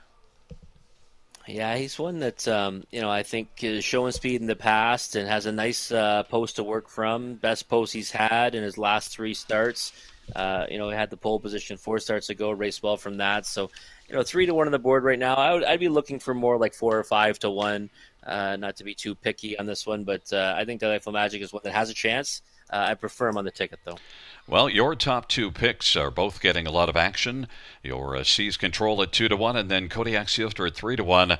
But the voice of God has a 5, Lincoln Boulevard. That's just your saying. I wouldn't call myself that. 7-2 on the board. It's a field of 8 for the 10th and final dash, taking up positions. Brolick, Delightful Magic, Seize Control to the inside of the center.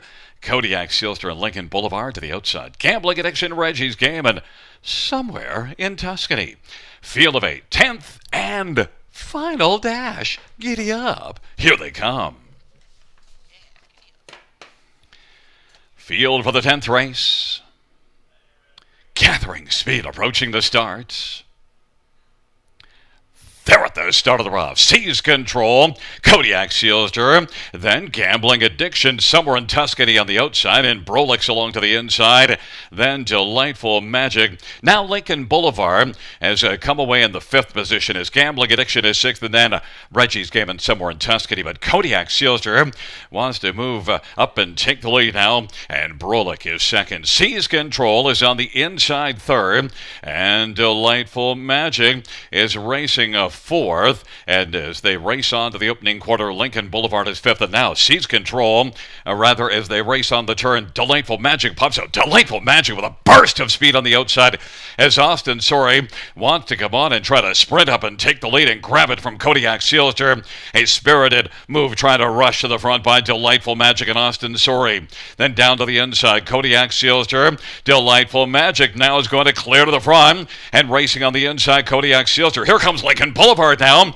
on the move rapidly. It is only but 2 off the lead. Halftime 56-4, and the action is heating up. They work into the backstretch. Delightful Magic, Kodiak Sealster. Lincoln Boulevard to the outside now is racing 2nd and getting closer. Gambling Addiction to the outside, and then Brolick, and then it was somewhere in Tuscany, and Seize Control and Reggie's Game. Delightful Magic on the inside. In the center, Lincoln Boulevard trying to wear down Delightful Magic. Gambling Addiction is set out 3 wide. Kodiak Sealster racing for them, then somewhere in Tuscany, Reggie's Game and Brolick and Seize Control, and the field turns for home. It is Lincoln Boulevard. Lincoln Boulevard has a slim lead over Delightful Magic, but might have to deal with stablemate Gambling Addiction. They turn for home, and it is Lincoln Boulevard and Gambling Addiction. Gambling Addiction is able to come on and get the win. Lincoln Boulevard was 2nd, and then it was somewhere in Tuscany flying late. Seize Control 156-2. The 10th race to Gambling Addiction. Well, it was a good night for Jeffrey Williamson's horses in the 10th and final dash, but the one that I liked the most got beaten by his other one, Gambling Addiction, and you can see it coming at the top of the stretch. Yeah, for sure. And this horse, maybe just got some newfound confidence now after breaking his maiden last time at Kawartha Downs. First win in 23 starts. Well, now he's 2 for 24. Gambling addiction. Listen, I've liked this horse and been on him quite a few times, but just couldn't get there tonight. But I'll tell you right now. Put a big circle around Seize Control. I don't know if you saw how he finished his mile. He got taken out of the race completely. Had absolutely no chance. I really still believe he may have been the winner if he had got any kind of a clean trip. Should also mention the inquiry sum goes up to pertaining to the break and stride of two delightful magic towards the finish there. But gambling addiction, that was a strong, strong performance. And I mentioned Jeffrey Williamson's horses. They were both good. And Lincoln Boulevard gave me a good run for his money. But once he made that big move and then had to grind pretty hard on the outside against Austin Surrey and Delightful Magic, that took a little sting out of him, just enough to soften him up. Oh, definitely. Yeah, going first over, that far is obviously going to soften any horse up, and ended up giving a nice trip to his stablemates. And gambling addiction certainly did not waste that second over steer from Anthony Hahn. Nice burst in the stretch to win, with relative ease. Back in front of us, the winner of race number 10. It is number 6, Gambling Addiction, a 4-year-old classic card shark bay gelding owned by Rebecca Williamson. Jeffrey Williamson's the trainer. Anthony Hahn with the driving double on the evening. 2 on the night for the Irish Rover. It's the second win this year, second lifetime for Gambling Addiction. 156-2 with the inquiry sign up pertaining to Delightful Magic.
Fans, the inquiry sign will go down. The judges ruling that number 2, Delightful Magic, did not violate the braking regulations. On the board, we have a 6-5-8-3-2.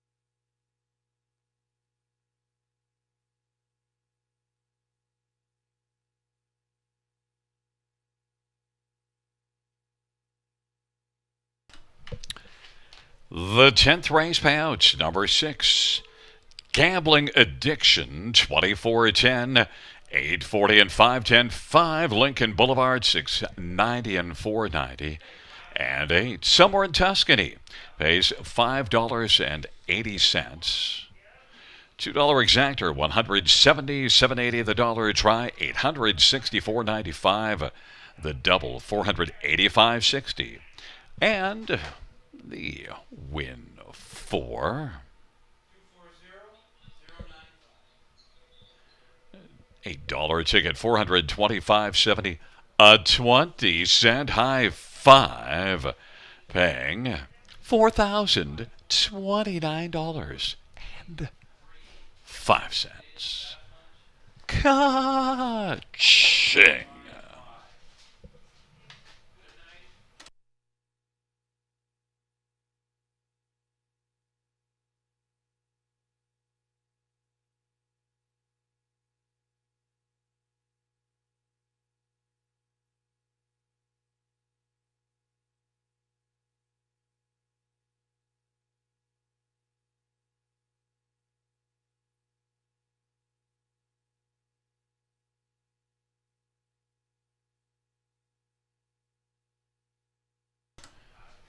The 10th race order finish from the top, 75462 183. That's 75462 183.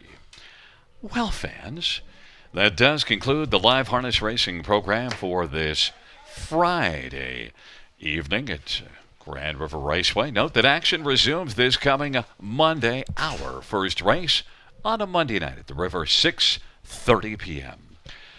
Buenas noches, amigos. Good night, everybody. Good night, Christine. Good night, Gary. Good night, Robert. Good night, Robert.